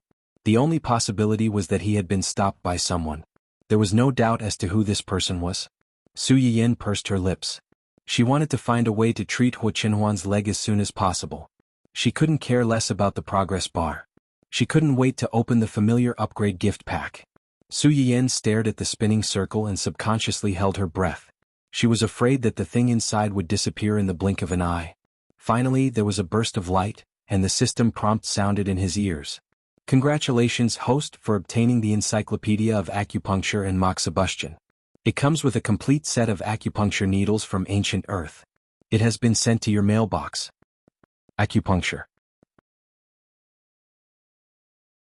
Su Yiyan exclaimed and immediately opened her mailbox. In the next second, a small white bag appeared in her hand. As soon as it was opened, rows of silver needles of various sizes came into view, causing one to gasp in amazement. At the same time, the system notification sounded again, bringing Su Yiyan another piece of good news. Congratulations, host, for obtaining Conviction +8. It has been detected that host's total conviction has reached 20. The auxiliary function of acupuncture and moxibustion is automatically activated. Acupoint structure diagram. Host can use it together with Wang to get twice the result with half the effort. Su Yiyan tightened her grip on the bag. She was in a state of excitement. With this, could she start to treat that person's leg? Su Yiyan, who was overwhelmed by excitement, immediately sent a video call invitation to Huo Qinhuan.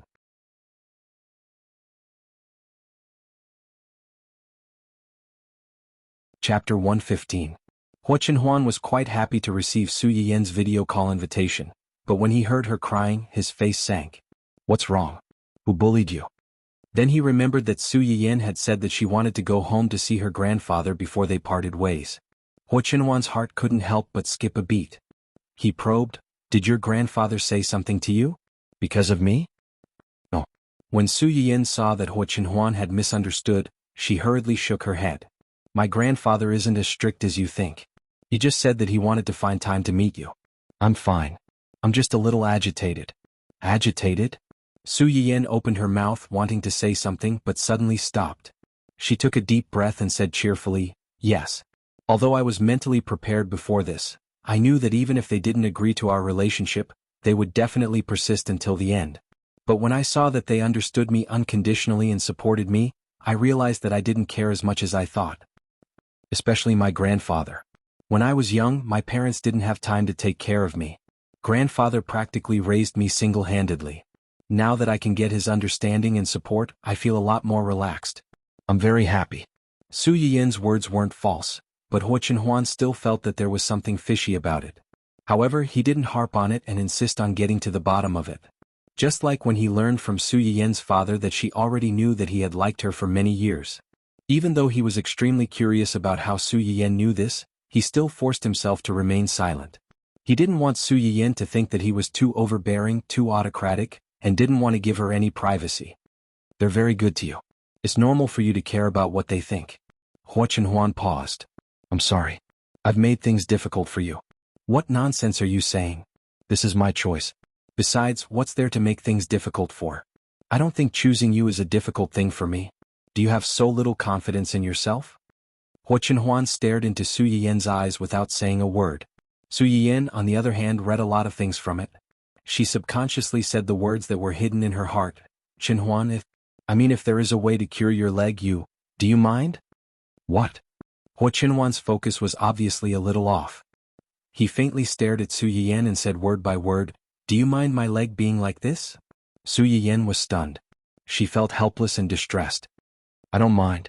No matter what you become, as long as you're still Huo Qinhuan, I don't mind. However, you seem to have misunderstood. What I mean is, if there really is a way to cure your leg, are you willing to try it? Huo Qinhuan clearly saw the expectation in Su Yiyan's eyes. His heart trembled slightly and he said hoarsely, I'm willing. If possible, who would be willing to be a cripple who even needed to rely on external help to travel? Hearing these 3 words, Su Yiyan's eyes immediately turned red. I will definitely cure you. I will. I promise. Huo Qinhuan was stunned. Then, the corners of his mouth lifted into a gentle arc. He softly replied, okay. Su Yiyan was amused by his attitude of coaxing a child. She said in annoyance and amusement, you don't even know what I'm going to do.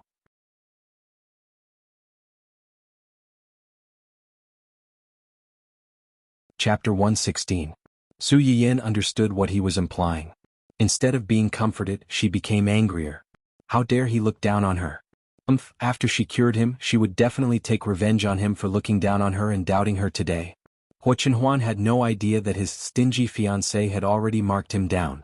He took the initiative to change the topic. You just said that your grandfather wants to see me? Yes, but he didn't say when he wants to see you. Do you have time recently? Hua Chenhuan was about to say that he was free any time, but he suddenly paused and said apologetically, I have something to deal with tomorrow, but I should be free the day after tomorrow. It's okay, there's no rush for now. You do your thing first. I'll talk to grandfather. Su Yiyin seemed to have thought of something and asked tentatively, Are you afraid of injections?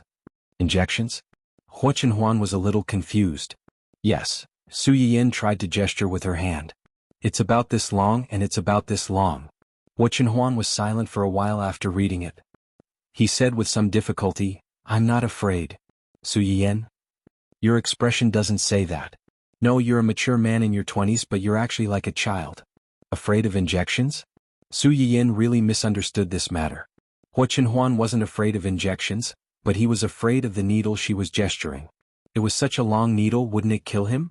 So, this was really a beautiful misunderstanding. After hanging up, Su Yiyin's heart calmed down a little. Her eyes flashed as she looked at the newly released Encyclopedia of Acupuncture and the structure of human acupuncture points.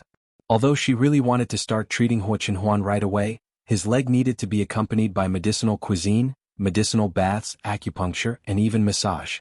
Before that, she had to earn some favorability points to exchange for various kinds of Chinese medicine seeds, so that it would be convenient for her to use the medicinal cuisine and medicinal baths later. Secondly, it was her first time doing acupuncture. Would such a long and thin needle go astray? Would it hurt or bleed if the needle was crooked? When she thought of this, Su Yiyin did not have the courage to stick the needle into Hua Chenhuan's body. At least she had to wait until she was familiar with it. But before that, Su Yiyin narrowed his eyes and took out some mature Chinese herbs from the system warehouse. He got up and walked to the old man's room. Old Master Cheng had just finished reading and was about to rest when someone knocked on the door. As soon as he opened the door, he saw his granddaughter. His eyes lit up and he smiled. Why are you here? Grandfather, are you going to rest? I have something to discuss with you. What is it? About the things we ate tonight. The next morning, when Su Yiyin went downstairs, the old man was already strolling in the courtyard. When she saw Su Yiyin coming down, she snorted unhappily and turned around to water the flowers. The beautiful dahlia became muddy and could drown at any time. Su Yiyin was dumbfounded. She turned to look at her mother and asked curiously, What's wrong with grandfather? Didn't they have a good discussion last night? Why was he unhappy again after one night? Cheng Xiuqin looked at her with condemnation and sighed. Isn't it because of you? Because of me?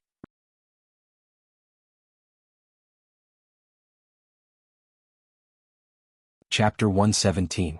At first, old Master Cheng ignored Dun Dun, but after spending some time with it, his attitude towards it changed completely. Now he liked to follow it everywhere. Su Yiyin would always bring Dun Dun home during winter and summer vacations. Every time he brought it home, old Master Cheng would help him take care of it. Occasionally, when old Master Cheng came over to play, he would always take it out for a walk. Yesterday, he must have been so angry that he didn't think about it. Today, when he calmed down, he began to look for the dog, only to find that his beloved dog had been given away. Old Master Cheng was angry all morning. He was even more dissatisfied with the Hua family's youngest uncle who stole his granddaughter and his beloved dog. The impression he had worked so hard to build up fell to rock bottom again. Su Yiyin realized that he had accidentally caused Hua Chenhuan trouble again. Dear, I really didn't do it on purpose. At that time, Hua Chenhuan, who was busy confirming the progress of the plan with a few of his trusted aides, suddenly felt a chill run down his spine. Zui Yanbai immediately noticed his strange behavior and asked with concern, Young master, the wind is strong at the beach. Do you feel cold? Do you want me to bring you a blanket? No need. The chill left as quickly as it came, so Hua Chenhuan didn't take it to heart. Are the flowers ready? They're all ready. They're all Miss Sue's favorite flowers, the prettiest ones. In addition, the greenhouse at the old mansion has been changed. I promise that it will all be done before Miss Sue marries here. Yu Zian couldn't help but wipe away his bitter tears. It was as if he had suddenly returned to the fear of being dominated by farming. After all, he had planted all the flowers in the old mansion's garden with his own hands. With his own hands? Hua Chenhuan didn't receive Yu Zian's angry brainwaves. At that moment he was thinking about the proposal ring that hadn't been made yet, and the proposal plan that was almost ready. Everything was going well. Hua Chenhuan was in a good mood as she plucked off a blue rose and placed it on Dundon's head. The big pink bough was forcefully pushed to the side. As the sea breeze blew, the poor little girl was instantly blown silly by her fluttering pink princess dress. After Su Yiyan figured out why the old man was unhappy, she was about to go and coax the old man, but she was stopped by Cheng Xiuqin. "Mom?" Cheng Xiuqin held Su Yiyan's hand tightly and said awkwardly, "Yin, Mom has something to tell you." "What is it?" "I don't know where Hua Qihan's family heard the news. They called me and your father this morning and said that they would personally come to apologize." Su Yiyan's eyes turned cold. Without thinking she asked, "Is it because of grandfather?"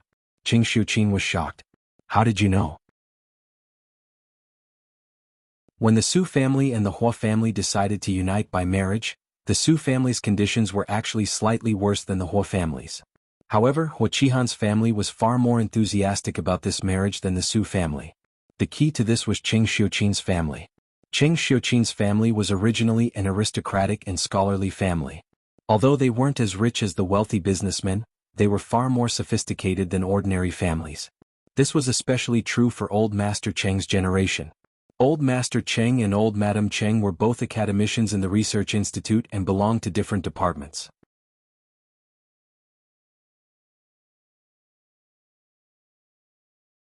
Chapter 118. Hua Qihan and his wife had made use of their relationship with Cheng Xiuqin to set up this marriage. They had taken a liking to the Cheng family's connections and Su Yiyan, who was liked by Old Master Cheng and the rest of the Cheng family. They had wanted to use Su Yiyan to get close to the Cheng family, and from there, get close to the big shots who were on good terms with the Cheng family. It was a pity that the couple's plan had failed in the end because of Hua Xiaofeng, that idiot. It was precisely because of the Cheng family's powerful connections that Su Yiyan found it hard to believe that the Cheng family had suddenly declined in her previous life. Now that she knew that the world she lived in was just a book, and that the protagonists of this book were Hua Xiaofeng and Wen Jingping, Su Yiyan understood. In the face of great luck, no matter how powerful one's connections were, they were no match for the brainless protagonist aura of these two idiots. Su Yiyan had learned about the family Hua schemes in her previous life, but Cheng Xiuqin and the others only realized it when they suddenly received a call from Mrs. Hua this morning. It had been a long time since the incident with Hua Xiaofeng. Hua Qihan and his wife had not come to apologize earlier or later. Instead, they had come right after the old master arrived. It was obvious that they had an ulterior motive. Thinking about how the two of them had been so enthusiastic about this marriage, how could they not understand? To think that I still treated her as a sister because of our friendship back when we were students? She's great.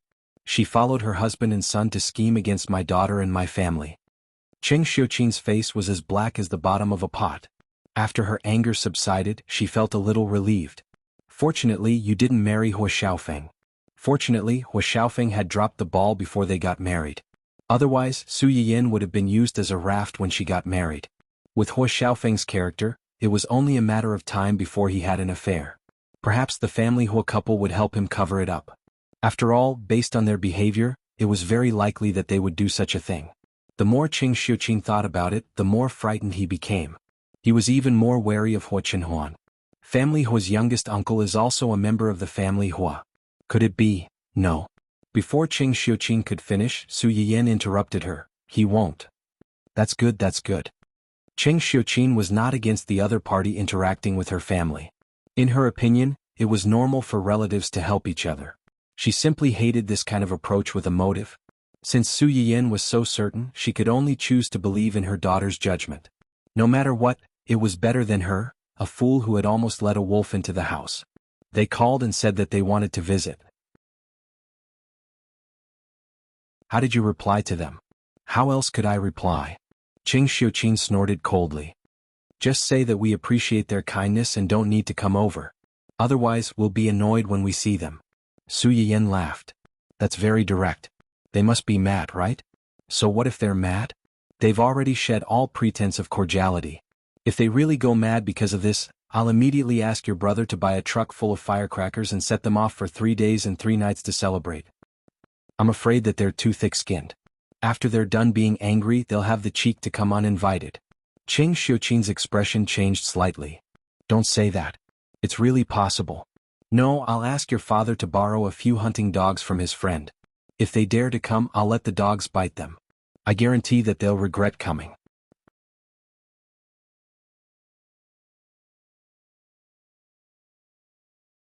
Chapter 119. Su Yiyan did not want to admit that she was actually looking forward to seeing the couple being chased and bitten by dogs. Unfortunately, plans could not keep up with changes. She had just finished breakfast when a phone call came in. Yiyan, are you free now? Brother Junshim? Su Yiyan was a little surprised. What's the matter? There is something, and it has something to do with Ning Chirue. Ning Chirue? Su Yiyan took a while to remember the small conflict she had with this person in East City. What's wrong with him? Did he go for a checkup?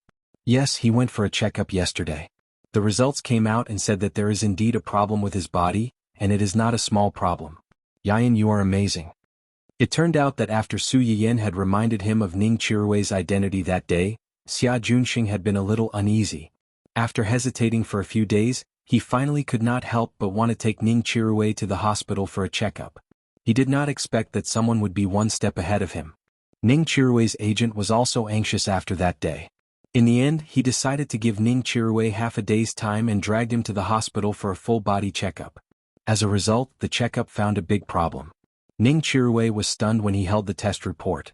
For a moment, he even suspected that the hospital had been bribed by Su Yiyan and had colluded with her to deceive him. However, the agent had a sense of realization and fear. He handled the hospitalization procedures for Ning Chirue as quickly as possible. Just as he did not know how to tell the company about this, Ning Chirue's assistant and bodyguard had already told his elder brother, Ning Siyuan, the general manager of the Ning Group. When Ning Siyuan learned that his brother had been diagnosed with a serious illness, he immediately left the mess in the company and rushed to the hospital. He learned the whole story from Ning Chirue's agent and called Xia Junxing. So, he wants to contact me through you and meet me? Xia Junxing thought that Su Yiyan did not want to meet the Qi family, so he quickly said, if you don't want to see him, I will help you turn him down. No need. Su Yiyan stopped Xia Junxing and said with a smile, Ning Chirue is our company's most popular artist. Now that he's sick as the company's boss, it's not right for me not to visit him. That's right, after she went to the company that day, the company had been transferred to her name. She was now the real boss behind the scenes of this company. Xia Junxing breathed a sigh of relief. Then I'll pick you up now. Yes. When Su Yiyan arrived, Ning Chirue still did not believe that he had kidney disease and was arguing with his elder brother in the ward. Brother, I'm really not sick. Aren't all the hospitals like this now? Even if I'm not sick, they'll still say that I'm sick just to scam money. I know my own body very well. I don't feel any discomfort at all. How could I get such a serious illness? Ning Siyuan shot a disdainful glance at his stupid younger brother. It'll be too late by the time you feel uncomfortable, he said snappily.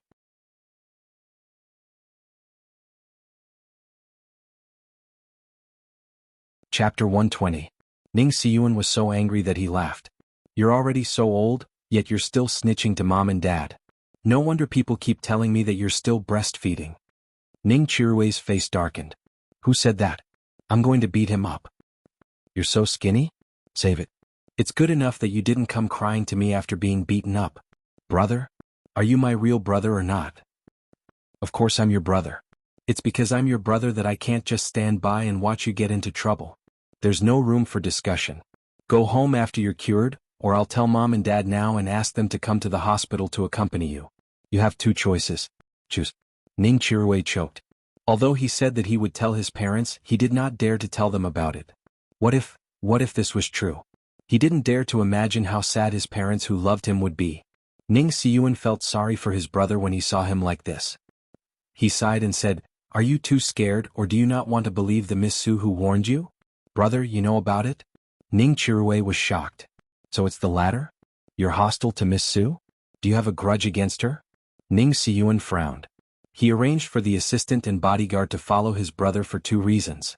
First, to ensure his safety. Second, he was afraid that his brother would get into conflicts with others without knowing it.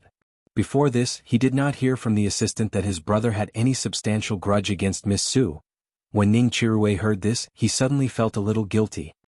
He turned his face away and said, I just find it strange. She and I only met once. How did she know about me? Could it be that she colluded with the hospital early on? As soon as Ning Chirui finished speaking, Ning Siyuan threw a stack of examination reports in front of him. I took your test samples and sent them to several authoritative hospitals for additional tests. The test results are the same. Test samples? Brother, when did you? Do you really think that I'm sure of your illness just based on a report without checking it? If possible, I hope more than anyone else that this is not true. The last bit of hope in his heart was completely shattered. The light in Ning Chirui's eyes gradually dimmed, and his whole person suddenly became dispirited. Seeing this, Ning Siyuan sighed again. He leaned over and hugged his younger brother, comforting him, Don't be afraid. I promise that I will get someone to treat you. There are so many doctors in this world. I don't believe that I can't find one who can cure you. Ning Siyuan paused. Also, I've asked someone to contact Miss Su. She should be here soon. Since she can see the problem with your body at a glance, maybe she has a ready-made way to help you. What? Did you find someone to contact her? Before Ning Chirui could finish his sentence, he heard a cough coming from outside the ward. Cough, cough, cough. The two brothers were stunned. Ning Siyuan's eyes narrowed dangerously as he scolded coldly, Who's outside? Come in. The door opened from the outside, revealing Xia Junxing and a certain someone who was grinning obscenely. When Ning Chirui saw the person's face clearly, he almost jumped out of bed. You. When did you come?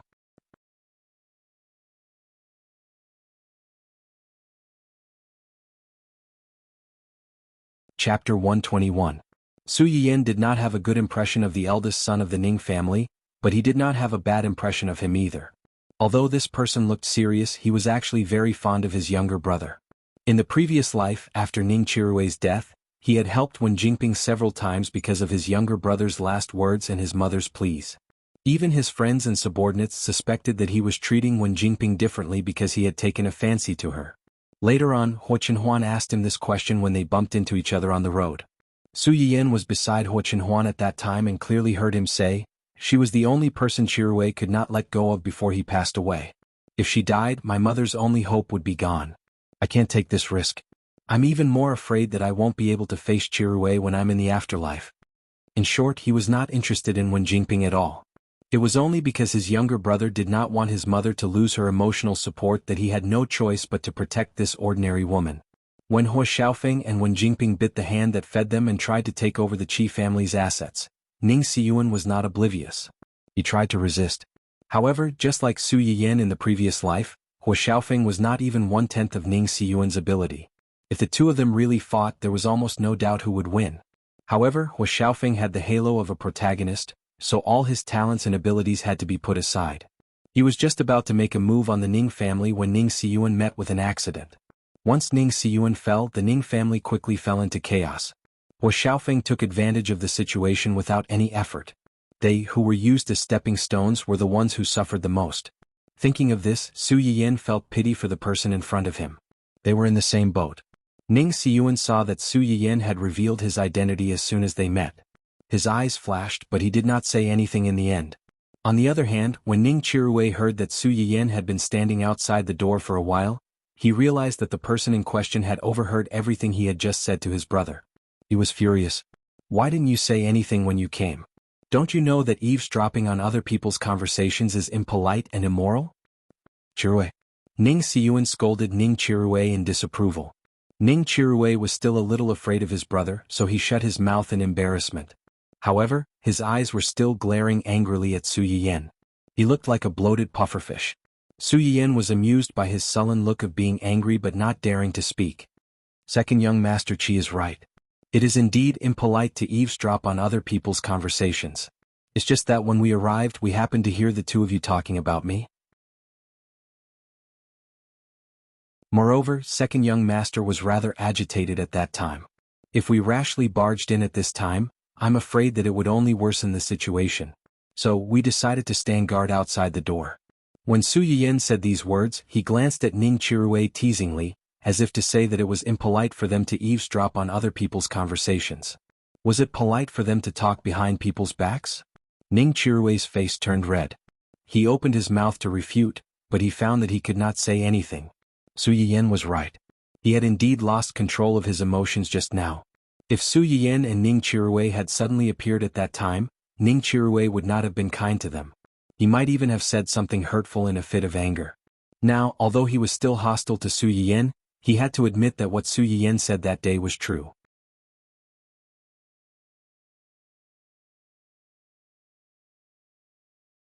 Chapter 122. As if sensing the change in the atmosphere in the ward, Ning Siyuan wisely broke the silence and rescued his brother. Ahem. I invited Miss Su over today because of Chiruwei's illness. I heard that when Miss Su met Chiruwei for the first time, she could tell that there was something wrong with him and reminded him to come for a checkup. That's right. A glint flashed across Ning Siyuan's eyes. How did Miss Su notice that there was something wrong with my brother? I studied Chinese medicine on my own. Chinese medicine is all about looking, listening, questioning, and feeling the pulse. Looking is to determine whether the patient's internal organs are healthy based on his facial features and determine the patient's physical condition. Chinese medicine? Ning Siyuan's confusion was within Su Yiyan's expectations. In their world, after two great transitions, most of the Chinese herbs had gone extinct, not to mention Chinese medicine. It's a bit troublesome to explain. In short, every part of a person's body is interconnected.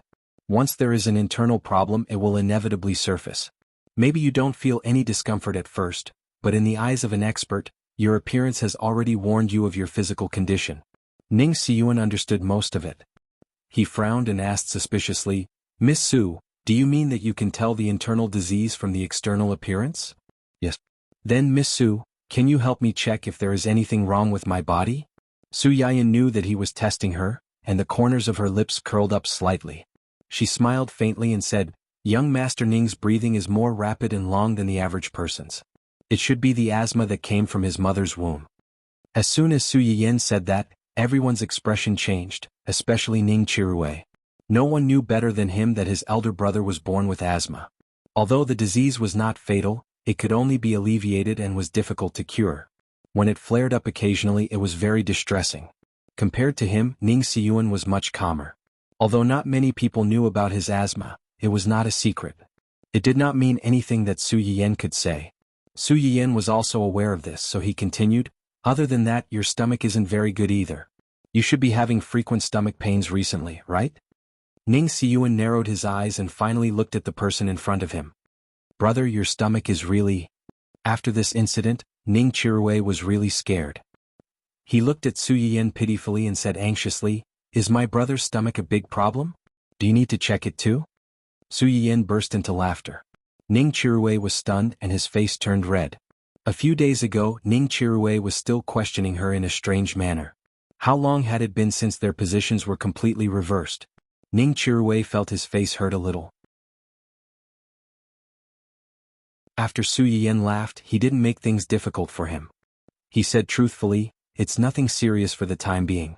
It's just a slight case of gastritis. However, since the disease has already occurred, we have no choice but to take it seriously. We have to recuperate for a period of time. Otherwise, if the inflammation worsens, it will be difficult to deal with. Ning Qiruwei breathed a sigh of relief and turned to look at his eldest brother. Brother, did you hear that? Take good care of your stomach. Don't take your health too lightly. Ning Siyuan was speechless. He was here to persuade his younger brother to take good care of his illness. Why was he being lectured instead? Let's talk about Chiruwei's condition first. Miss Su, since you can see Chiruwei's condition at a glance, do you have a way to treat him?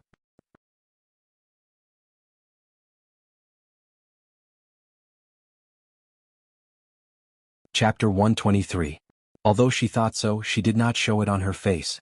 Young Master Ning, you think too highly of me. Just because I can tell doesn't mean that I know how to treat it. Ning Siyuan looked at Su Yiyan's calm expression and his eyes darkened. Naturally, he would not believe her words so easily. Others may not be able to do it, but it doesn't mean that Miss Su can't do it. Miss Su only met my useless brother once that day, and she was willing to remind him, a stranger she met by chance, to do this checkup. It shows that she is a kind and warm-hearted person. I don't think she can bear to see my brother get sick at such a young age and be involved with the hospital for the rest of his life, right? Putting on such a high hat was indeed a bit of moral kidnapping. Su Yiyan was silent and did not comment. Ning Siyuan continued, and I heard that Miss Su has taken over Dongqing recently. Dongqing spent a lot of effort on Chirui and put in a lot of effort to get him to where he is today. If Chirui can't continue to work because of his illness, Dongqing will have to bear some losses. Su Yiyan was not surprised that Ning Siyuan knew about Dongqing's change of ownership. How could this hidden brother complex know nothing about the company his brother signed with? On the contrary, Ning Chirui seemed to have just learned the news and was thunderstruck. What? She took over Dongqing? Doesn't that mean she became his boss? Su Yiyan looked at his shocked face and wanted to tease him. She smiled and said, "That's right. Dongqing was originally my family's business, and it was transferred to my name 2 days ago. So, now you are an artist under me and I am your boss. Remember to be alert when you meet in the future. Don't be as reckless as before. Otherwise, if you make me unhappy, do you believe that I'll freeze you?" Ning Chirui's face turned green and white. He was angry and wrung his hands. Su Yiyan laughed and did not continue to tease him. She turned her attention back to Ning Siyuan. Dongqing has put in a lot of effort and resources to support Ning Chirui. Now that he's sick, he can't repay the company's nurturing. According to the company's contract, this part of the loss should be compensated by the artist. Thinking about it, the Qi family and the Ning family have big businesses, they should be able to afford such a small amount of money, right? Ning Siyuan's eyes turned cold. He had tried in vain to tempt Su Yiyan with benefits, but now he had been checkmated by Su Yiyan. His expression was rather ugly. Just as countless thoughts flashed through Ning Siyuan's mind, from coercion to sincere pleading, and then from pleading to a sky-high reward, Su Yiyan spoke again just as he was imagining the worst-case scenario. However, as President Ning said just now, I'm a kind-hearted and warm-hearted person. I really can't watch someone die in front of me, even if it's just a small life. Ning Chirui was speechless. Can you be more shameless? How could anyone boast and praise themselves like this? And what did you mean by that last sentence? He was the young master of the Ning family, but in her eyes, his life was just a small life. Was she looking down on him? Ning Chirui, who felt that he was being looked down upon, was furious again. Xia Junxing, who had followed Su Yiyan closely and had been silently standing behind her, was also stunned by Su Yiyan's actions. He sighed inwardly. Was this little girl's skin so thick? She could really compete with her brother.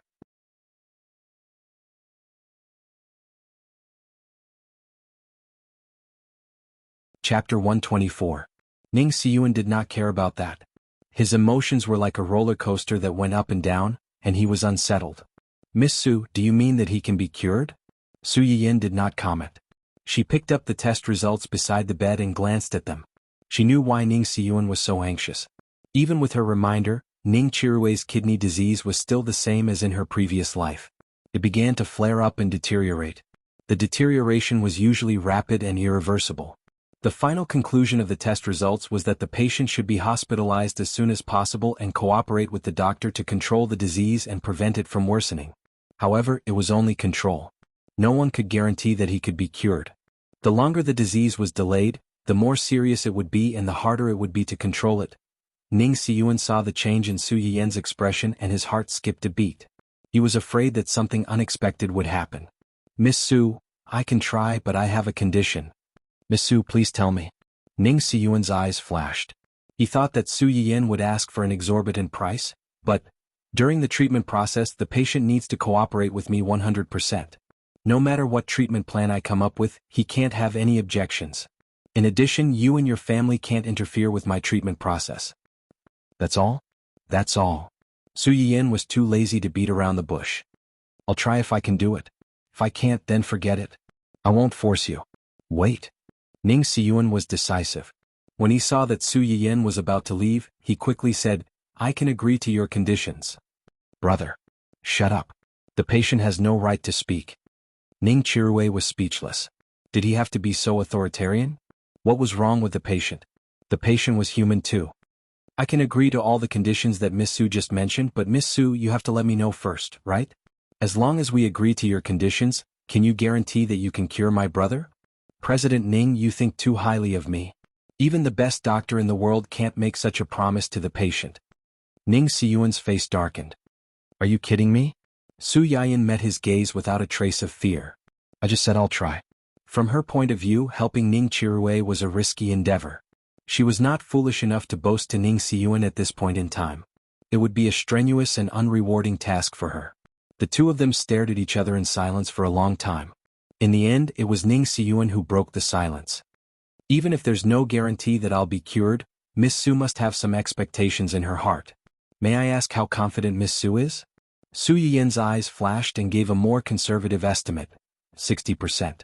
But if your brother cooperates actively and your family doesn't interfere, we can raise it to 80%. If she hadn't activated her second skill, she might not have been so confident.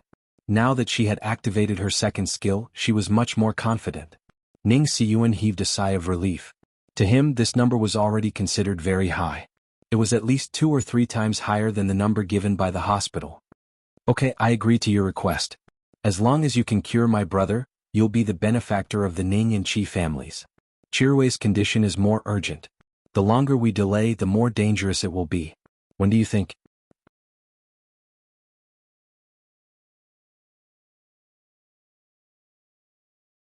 Chapter 125. The few of them did not even realize where Su Yiyen had taken this out from. They all stared blankly at the acupuncture bag in her hand and asked doubtfully, "This is?" Su Yiyen opened the small bag and in an instant, a row of shiny thin needles came into view in the room. Ning Chirui suddenly had an ominous feeling in his heart. Xia Junxing could not help but gasp and asked tentatively, "Yiyen, are these needles going to be inserted into Chirui's body? If not him, then who? Is there anyone else in this room who needs treatment?" After Su Yiyen finished speaking, she seemed to have thought of something and looked at Xia Junxing and Ning Siyuan. "If you two want to be treated with me, I can also insert a few needles into your bodies." As soon as she finished speaking, Xia Junxing and Ning Siyuan took a few steps back to distance themselves from Su Yiyen. No need. Our bodies are still considered healthy, and we will take care of ourselves in the future. You'd better treat Chirui first. Don't waste your talents on us. Ning Siyuan also chimed in, "He's right. Brother." Ning Chirui did not expect that his brother, who had been so worried about his illness not long ago, would use him as a shield. "I know, a shield." Ning Siyuan's heart softened when his brother called him that. He frowned slightly and was about to say something when he was interrupted by Su Yiyen. "President Ning, we agreed to listen to my arrangements. Are you going back on your word?" Ning Siyuan swallowed the words that were about to come out of his mouth. Ning Chirui was extremely anxious. "Brother, that's a needle. So long and sharp. How painful would it be if it pierced into the body? Moreover, I've never heard of anyone saying that acupuncture can cure illnesses. She's using her position to avenge a personal grudge. Brother, can you bear to see me being bullied by her like this? If you've never heard of it, it only means that you're ignorant. If your illness could be cured using normal methods, your brother wouldn't be in such a hurry to find me. Special conditions require special treatment. We agreed that you'd listen to me. If you don't cooperate, I'm leaving." Ning Chirui choked. Xia Junxing also persuaded, "Chirui, just bear with it. That needle may look scary, but for the sake of your illness and your life, what's a little pain? Do you have the heart to let your parents send you off?" Ning Chirui could not say anything and could only look at his brother for help. Ning Siyuan's heart almost softened, but when he thought of Xia Junxing's words, he steeled his heart and turned his face away to ignore his pleas. Su Yiyen's what she saw. She rolled Ning's treatment. "Get someone to guard the ward, don't let anyone come in and disturb me. As you can see, this needle is really scary. What if someone suddenly rushes in and gets scared when I'm pricking him and accidentally pricks him?" Ning Chirui almost burst into tears. Was this a threat? It was a threat. Ning Siyuan seemed to have finally realized how scary the person in front of him was. He quietly went out to help. A few minutes later, the required items were delivered. A few bodyguards were guarding the door. Su Yiyen straightened her face. First, she lit some mugwort. The room was filled with the fresh aroma of mugwort to soothe the patient's tense mind. Then she took out the silver needles to disinfect them. She raised her hand and approached Ning Chirui.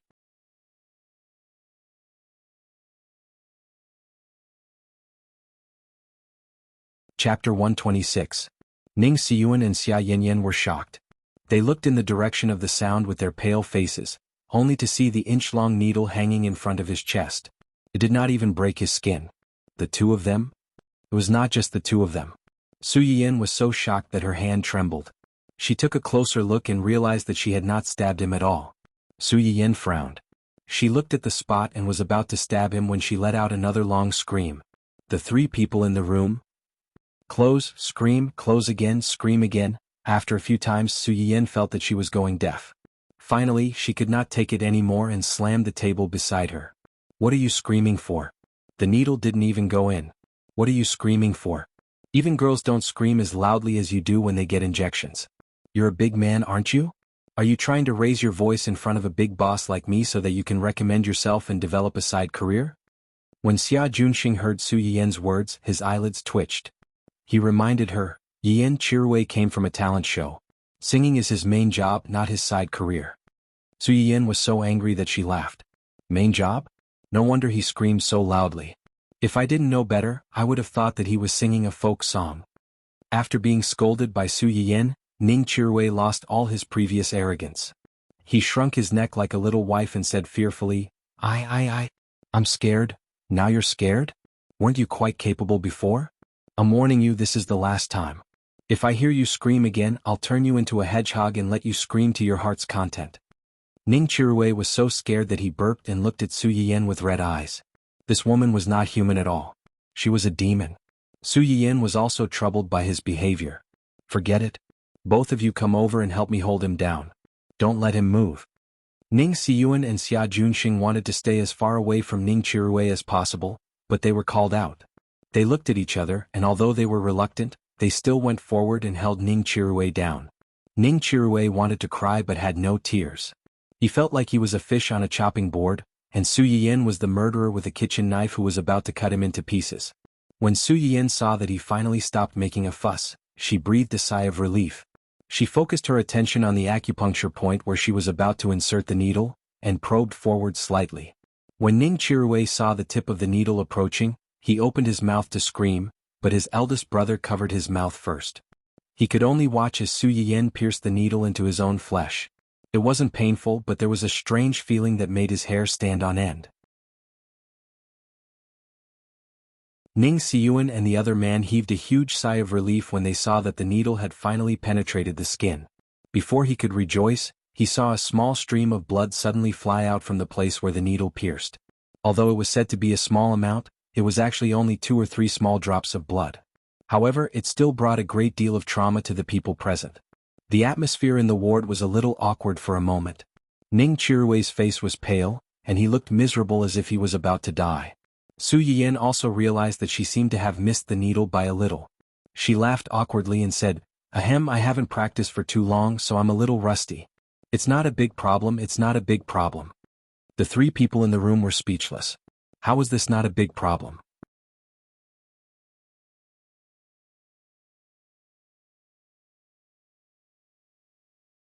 Chapter 127.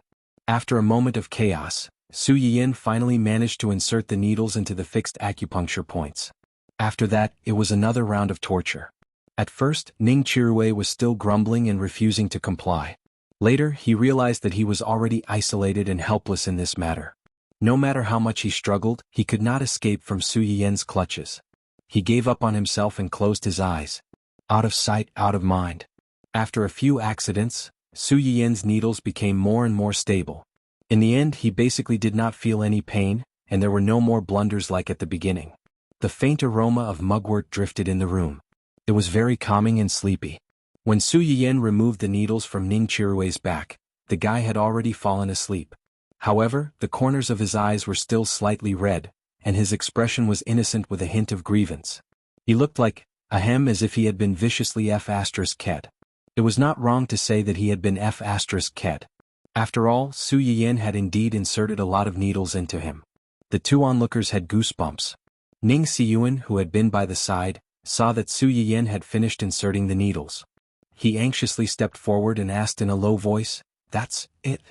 "Yes." Su Yiyan put away the needles and sighed softly. "It's the first treatment, so I'm not particularly well prepared. I'll come again in the afternoon the day after tomorrow and perform moxibustion on him again. After that, I'll do it about twice a week." When Ning Siyuan heard that Su Yiyan would perform the same treatment again the day after tomorrow, his face was a little pale. When he heard the second half of the sentence, his expression became slightly better. In addition, after the acupuncture, you have to pay special attention to your diet. You can't drink alcohol and eat some stimulant food. You can eat more protein foods like fish, eggs, milk, and so on. After Su Yiyan finished speaking, He seemed to have thought of something inside. Forget it, you probably don't understand. I'll take care of the diet myself. From today onwards, send someone to my house for 3 meals a day. I don't have time to send it to you every day. Medicinal cuisine? Aren't you curious about how I can treat you? This is my method. Acupuncture and moxibustion, supplemented with medicinal cuisine. However, your brother's illness is rather serious. It may take some time. You and your family should be mentally prepared. Ning Siyuan clenched his fists instinctively. As long as his brother could be cured, spending some time was nothing. They could afford to wait as long as he could recover. Then I'll leave it to you, Miss Su. Leave your contact details with Miss Su and I'll send someone to pick it up regularly. Ning Siyuan paused. As for the cost of the meal, the corners of Su Yiyen's lips curled up slightly as she teased, there's no need to pay for the meal. My family also needs to eat, so it's not a big deal to bring him along. However, I hope that President Ning can help me keep an eye on him when the time comes, lest he thinks that I'm trying to poison him with ill intentions. If he throws away all the things that I worked so hard to make, then I really can't do anything. Ning Siyuan felt a little awkward when he heard what she said. He asked tentatively, may I ask if there's any conflict between Miss Su and Chirui? Chirui seems to have feelings for you, Miss Su. Su Yiyen knew what he wanted to ask. Her eyes flickered slightly as she said with a faint smile, conflict? Not really. Today is the second time I've met him. The first time was in Dongqing City when I asked him to go for a checkup.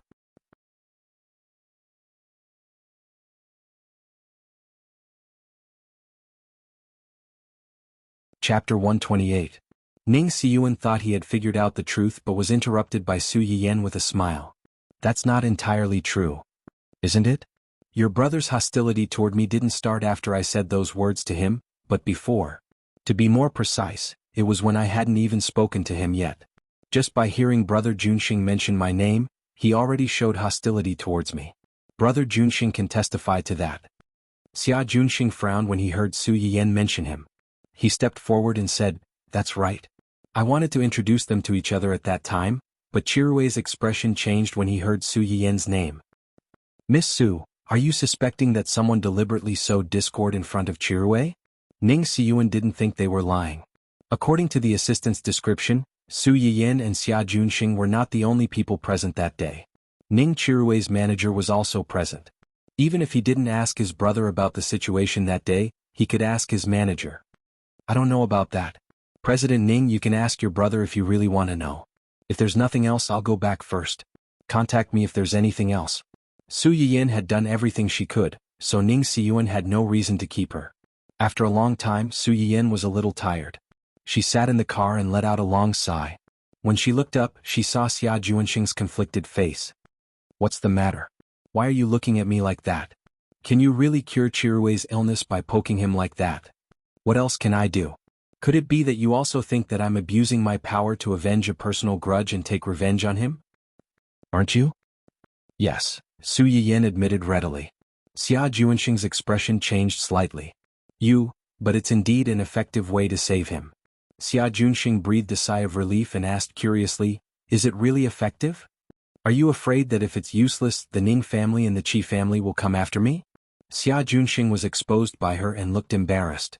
Don't worry, I won't do something I'm not sure of. Otherwise, I would have rejected this from the beginning. It's not like there's a hole in my head for causing such trouble for no reason. Since Su Yiyen had already said so much, Xia Junxing believed her for the time being and did not continue this topic. Su Yiyen was left alone.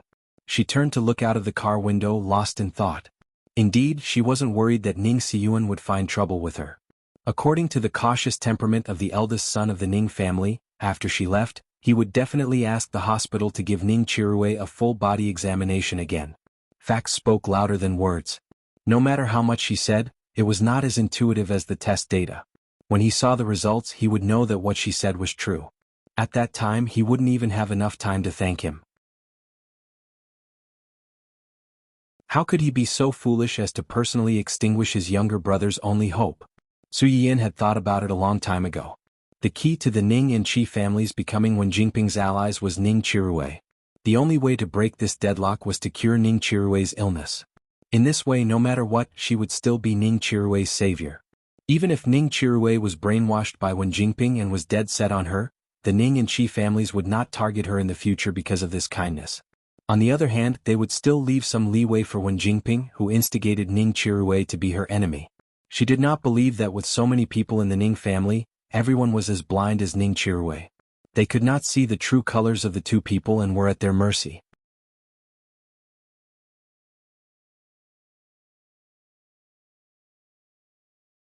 Chapter 129.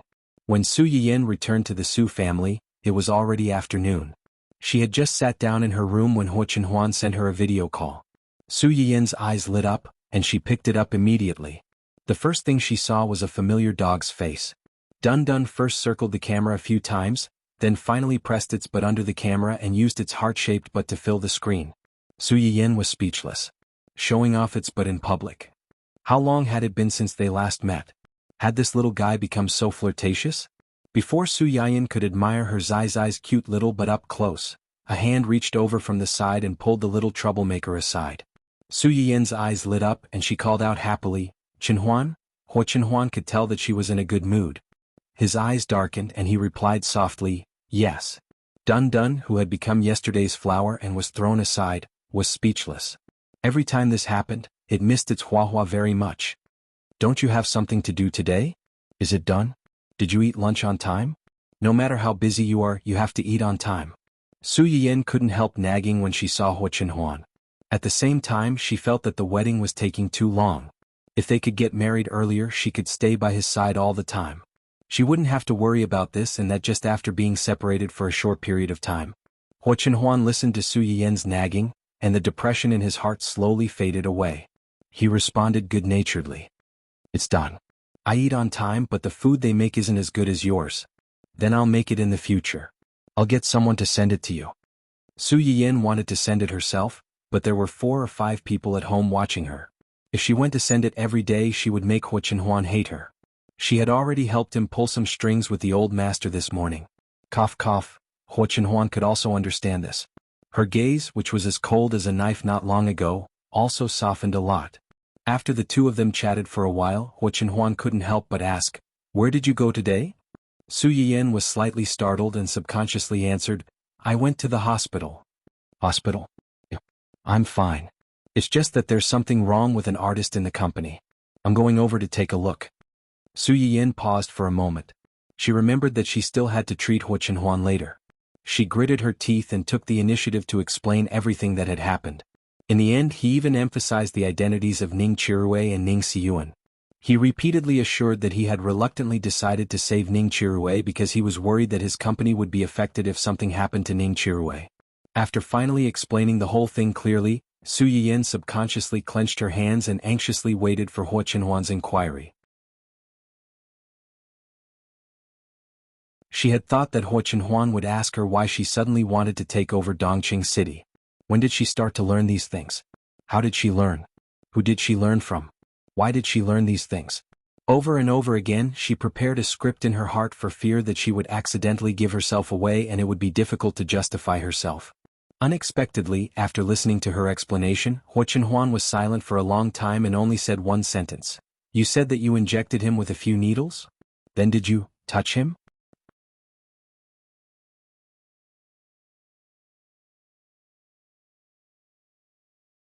Chapter 130. Huo Chenhuan didn't feel that there was anything wrong with this point. He frowned and said unhappily, "Is this question difficult to answer?" God knew that when he was setting up the proposal place by the sea, he suddenly received a message from his subordinates. When he learned that Su Yiyan had been alone with the 2 young masters of the Ning family in the hospital ward for more than an hour, his face darkened. For a moment, Huo Chenhuan had already thought of how to kill all the men who got close to his fiancée. Then he would take her to a place only he knew and lock her up so that no one could see her. Su Yiyan didn't know that her unintentional action had almost become the fuse that detonated the bomb. She scratched her face awkwardly and avoided his eyes. "It's not really touching.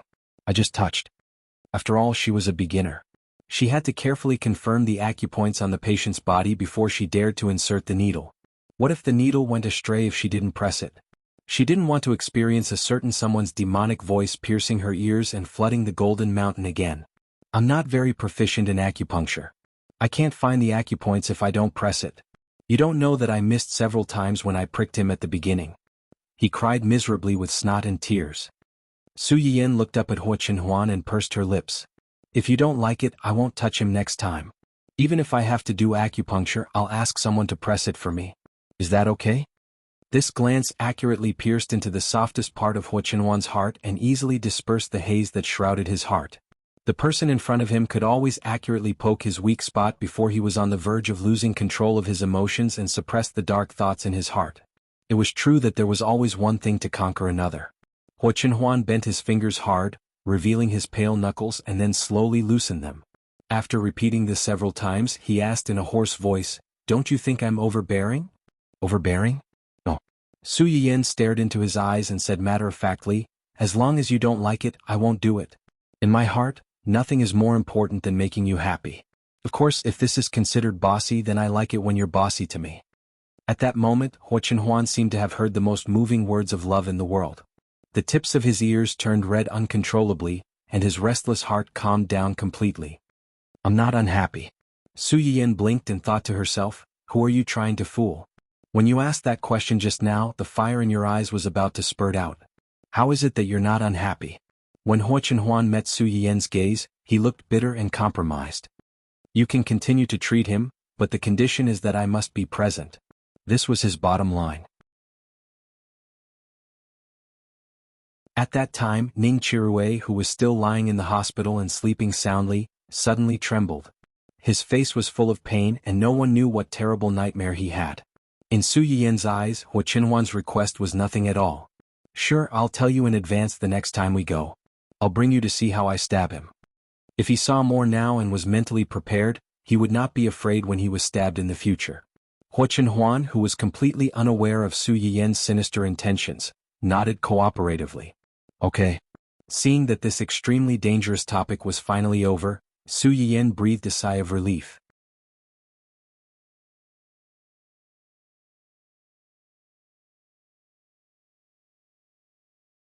Chapter 131. Hua Qinhuan's body stiffened and his facial expression twitched uncontrollably.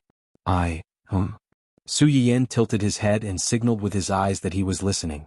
Looking into Su Yiyan's eyes, Hua Qinhuan's excuses were useless. In the end, he replied in defeat and embarrassment, "I'm just worried about you."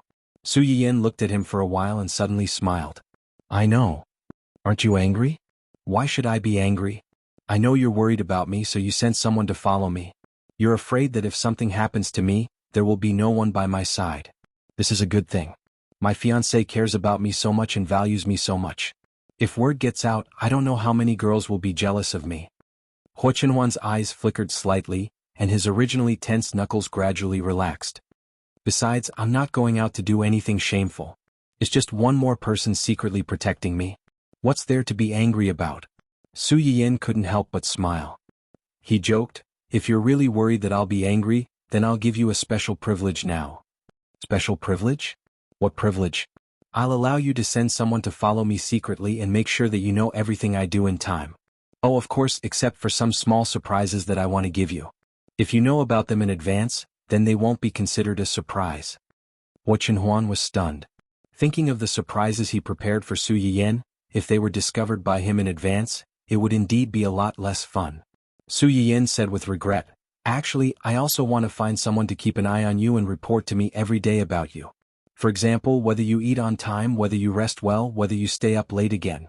Su Yiyan talked a lot. Hua Qinhuan was not the least bit impatient. Instead, he softly said, "I'll let Xian report to you every day." Su Yiyan was stunned. After a few seconds, he realized what he meant and asked in surprise, "Can I?" "Sure." "Then you have to make him tell me the truth. He can't cover for you." "All right. Starting tomorrow?" "Today is fine too." Hearing Hua Qinhuan's straightforward answer, Su Yiyan was overjoyed at the unexpected good news. She stared at him for quite a while before sighing with emotion. "Oh, how can you be this good?" Hua Qinhuan blushed at her direct praise, but her eyes were bright as she stared at Su Yiyan. He secretly thought that the good person was not him, but the girl in front of him who tolerated him and put his wishes first. To put it nicely, it was because he was worried about her and sent people to protect her secretly. To put it bluntly, it was because he was following her, spying on her, and even monitoring her. If it was an ordinary person, even if they didn't explode on the spot, they would definitely feel disgusted. However, he saw very clearly that Su Yiyan was not the least bit unhappy. She even approved of his actions. It was because she was confident that she would not do anything to let Hua Chenhuan down. At the same time, it was like she said she wanted him to be happy and at ease. She magnanimously fulfilled his possessiveness and tolerated his bigotry. Thinking of this, Hua Chenhuan's heart felt a little hot. The two ignored Dun Dun, who was chased out of the screen, and looked at each other affectionately through the screen for a while. Suddenly they heard a noisy dog barking from downstairs.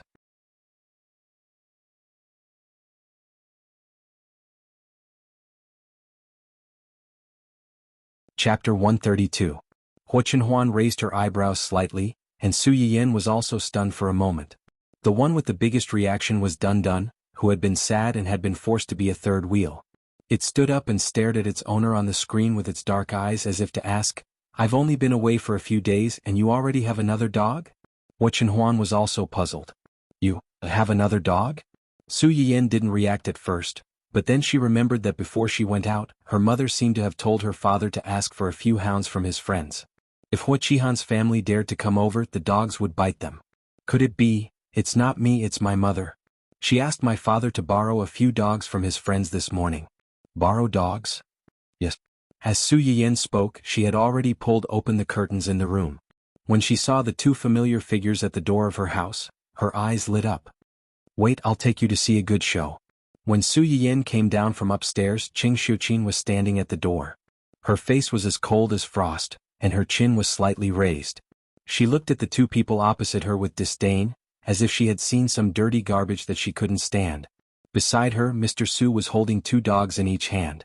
The four hounds, which were half the height of a person, were majestically blocking the door.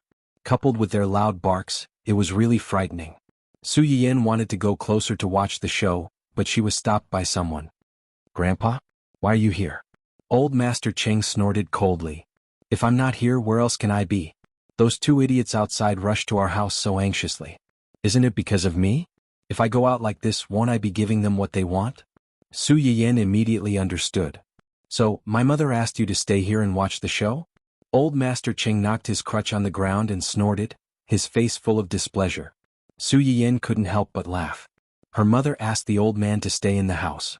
On the one hand, she didn't want Hua Qihan and his wife to see him. On the other hand, she was probably afraid that if there was a conflict, the old man's hands and feet would be injured easily. However, the old man wasn't someone who could stay idle. In addition, he had heard about the matter between Su Yiyan and Hua Xiaofeng, so he was full of anger. Instead of sitting in the house leisurely watching the show, he hoped that he could personally lead the four dogs and bite those two people.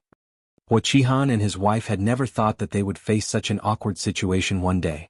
Before they came, they still felt a little lucky. They thought that generous and honest people like Qing Xiuqin and her husband would not stop their guests from entering. But they forgot that honest people might be easy to bully, but if they were really forced into a corner, they would be much more terrible than ordinary people. Hua Qihan looked at the four restless dogs with a livid face, but he didn't want to go back empty-handed. He could only keep winking at his wife. Mrs. Hua was afraid of dogs. Now, facing the four dogs, her legs were a little weak. Helpless, her husband refused to go back. She could only bite the bullet and shout, "Xiuqin, I don't."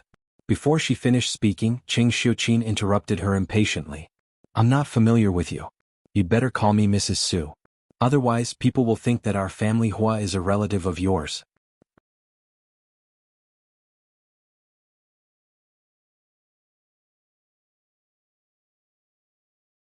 Chapter 133. Hua Qihan was anxious and angry when he saw that his wife was rebuffed. He took a step forward and said, "Xiuqin, I know you're still angry about Xiaofeng. I've already scolded him severely. You've been friends with Huan for so many years. You're breaking up with her just because of the children. Isn't that?" Qing Xiuqin almost laughed out of anger. Listen to his tone. "You scolded your son, hurt my daughter, and ruined my family's reputation. Can I pretend that nothing happened? You're breaking up with me just because of the children? If it weren't for the children, we wouldn't be able to see the ugly side of your family." Qing Xiuqin was disgusted when he thought of how he had been so devoted to this old college friend whom he hadn't seen for a long time. He sighed inwardly that he was really blind. Mr. Su was also disgusted by this family's thick skin. He led the dogs in front of his wife and scolded coldly, "What are you barking for? Do you think you can call my wife by her name?" Her sour words made Huaqihan's long-prepared speech choke in his throat. The four dogs led by Mr. Su opened their mouths and barked at Huaqihan. Their faces were ferocious, and their mouths were full of sharp white teeth as if they would pounce on them and tear them apart at any time. Huaqihan and Mrs. Hua subconsciously took a few steps back, their faces pale. Fortunately, Huaqihan had been the CEO of a company for so many years and had seen a lot of storms. He took a deep breath and barely suppressed the fear and grievance in his heart. He said dryly, "Don't be angry. Don't be angry. We're really here today to apologize. It's true that Xiaofeng was wrong about the engagement, but didn't Yan Yan already beat him up? Xiaofeng is still lying in the hospital, and we've already ordered him to break up with the girl who seduced him. Can you be magnanimous and forgive him this time?" Su Yiyan, who was in the room, raised her eyebrows slightly and was a little surprised. This couple actually forced Hua Xiaofeng to break up with Wen Jingping? But thinking about it carefully, the couple in the original novel didn't have a good impression of Wen Jingping, who came from an ordinary family. If Wen Jingping hadn't hooked up with 1, 2, 3, 4, and 5 of the male supporting characters, she had accumulated some connections for herself and could help Hua Xiaofeng in his career. This snobbish couple might not have accepted her as their daughter-in-law. The most disgusting thing was that Huaqihan had used the word seduced to describe Wen Jingping. Was he trying to push all the blame onto Wen Jingping and get rid of Hua Xiaofeng and his family? Cheng Xiuqin and Cheng Xiuqin were originally full of anger and were about to close the door and let the dog out. However, they were a little stunned by his interference. Yan Yan beat up Hua Xiaofeng? Cheng Xiuqin turned her head and glanced at her husband, only to see that he was also at a loss. Obviously he knew nothing about this matter.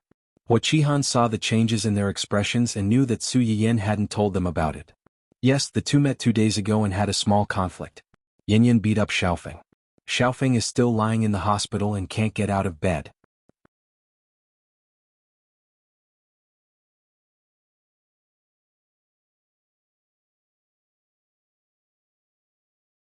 Chapter 134.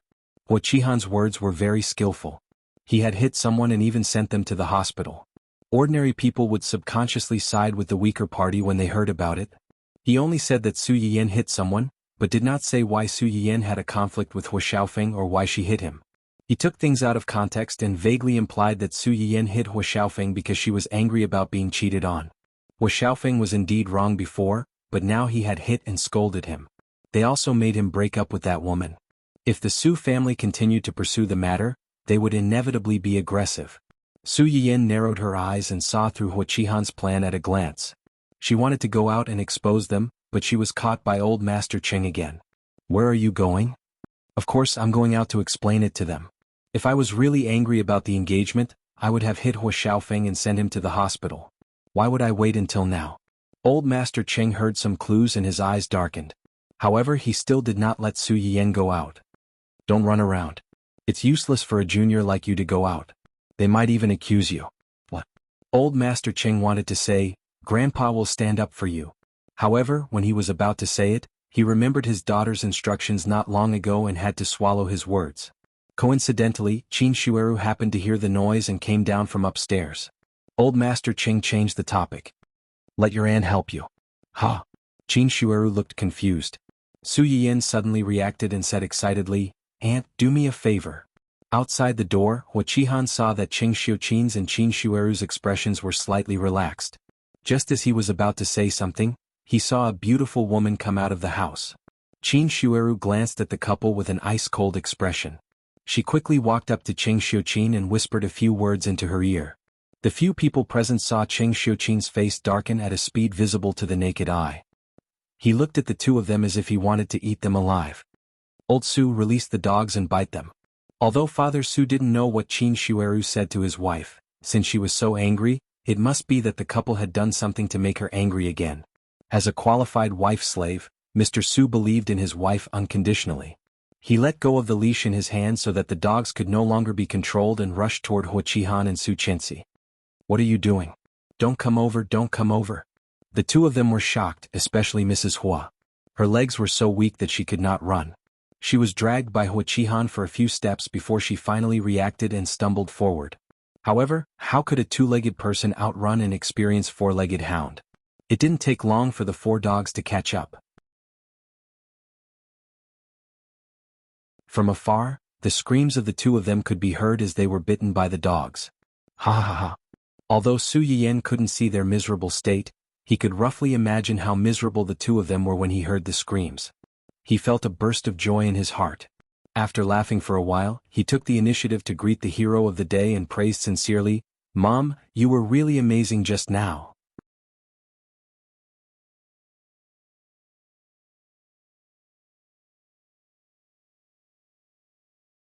Chapter 135. After Qing Xiuqin finished bragging, he seemed to have thought of something and his face darkened. "No, I only let the dogs bite them. It's not enough to appease my hatred. Look at who was the one who begged us to marry our daughter to him. Now look at what happened. We're the ones who won't let him go and want to climb up to him. Even if we can't be husband and wife, we can still be friends. This family is really shameless." What? Mr. Su was still upset that his daughter only praised his wife and not him. When he heard this, he couldn't be bothered to be jealous. He was about to walk out with a dark face when Su Yiyan pulled him back. "Dad, where are you going?" "I'm going to chase them back." "Chase them back?" Su Yiyan blinked and looked curious. "And then?" "Beat them up." Su Yiyan was amused by her father's straightforward words. Forget it. Beating trash like them will only dirty your hands." Although she said that, Mr. Su was still a little indignant. Su Yiyan saw this and smiled slightly. She took the initiative to hug Mr. Su's hand and comforted him. "Also, I've already taught Hua Xiaofeng a lesson. Didn't you hear what they said? Hua Xiaofeng is still lying in the hospital and can't get out. Today they suffered at your hands. They probably won't be able to cause any trouble for a while." Qin Shueru came out late and missed the first part of the show. When she heard Mr. Su's words, she was still a little suspicious. "Yan, did you really beat him up? Did you hit him hard? Could it be that this family exaggerated their son's injuries in order to blackmail us?" With Qin Shueru's reminder, Qing Xiuqin and Qing Xiuqin came back to their senses and turned to look at Su Yiyan questioningly. Su Yiyan smiled and said gloatingly, "They're not lying this time. That day I beat Hua Xiaofeng up quite badly. His face is needless to say. The main thing is, that place. I kicked him a few times. I don't know if his balls are broken?" Everyone present. After a suffocating silence, Mr. Su turned his face away uncomfortably. He refused to think about how tragic Hua Xiaofeng's situation was. Qin Shueru and Qin Shueru blushed. They were embarrassed and relieved at the same time. He deserved it. Towards this kind of scum who still went out to fool around even though he already had a fiancée, he should be kicked until he couldn't take care of himself for the rest of his life. The two of them were not the only ones who had such thoughts. When old Master Cheng heard the words that Su Yiyan had asked Qin Shueru to convey, his face turned ashen and his anger soared. He almost rushed out to beat up the couple without caring about anything else. Yan didn't do anything wrong. People who think too highly of themselves and think that they can humiliate others just because they have a good family background should be taught a lesson so that they won't harm others in the future. This couple was really stupid. Their son had done such a thing, yet they still had the face to come here. Did they really think that we would forgive them just because they apologized? This family Hua is rotten to the core. It's hopeless. When Su Yiyan heard the first part of the conversation, she hurriedly nodded in agreement. However, when she heard the last part, she couldn't accept it. "Grandpa, you can't overturn the whole boat with one pull. That Hua Xiaofeng's family is indeed a weirdo, but my fiancé is a good person." Old Master Cheng instantly choked. He looked at his precious granddaughter, who was consciously defending her fiancé's reputation and talking back to him with righteous words. He immediately muttered to himself, "You're not even married yet, but you already know how to side with outsiders? How am I siding with outsiders? Once we get married we'll be a family. I'm clearly siding with them." You're tuning in to the Han Li's Wuxia Adventures YouTube channel. We're so grateful for your support and don't forget to subscribe to join us on this incredible journey through captivating stories. Your generosity through donations truly makes a world of difference, as it's the primary source of revenue that allows me to expand and enhance this channel for you. Thank you from the bottom of my heart for being a part of this adventure.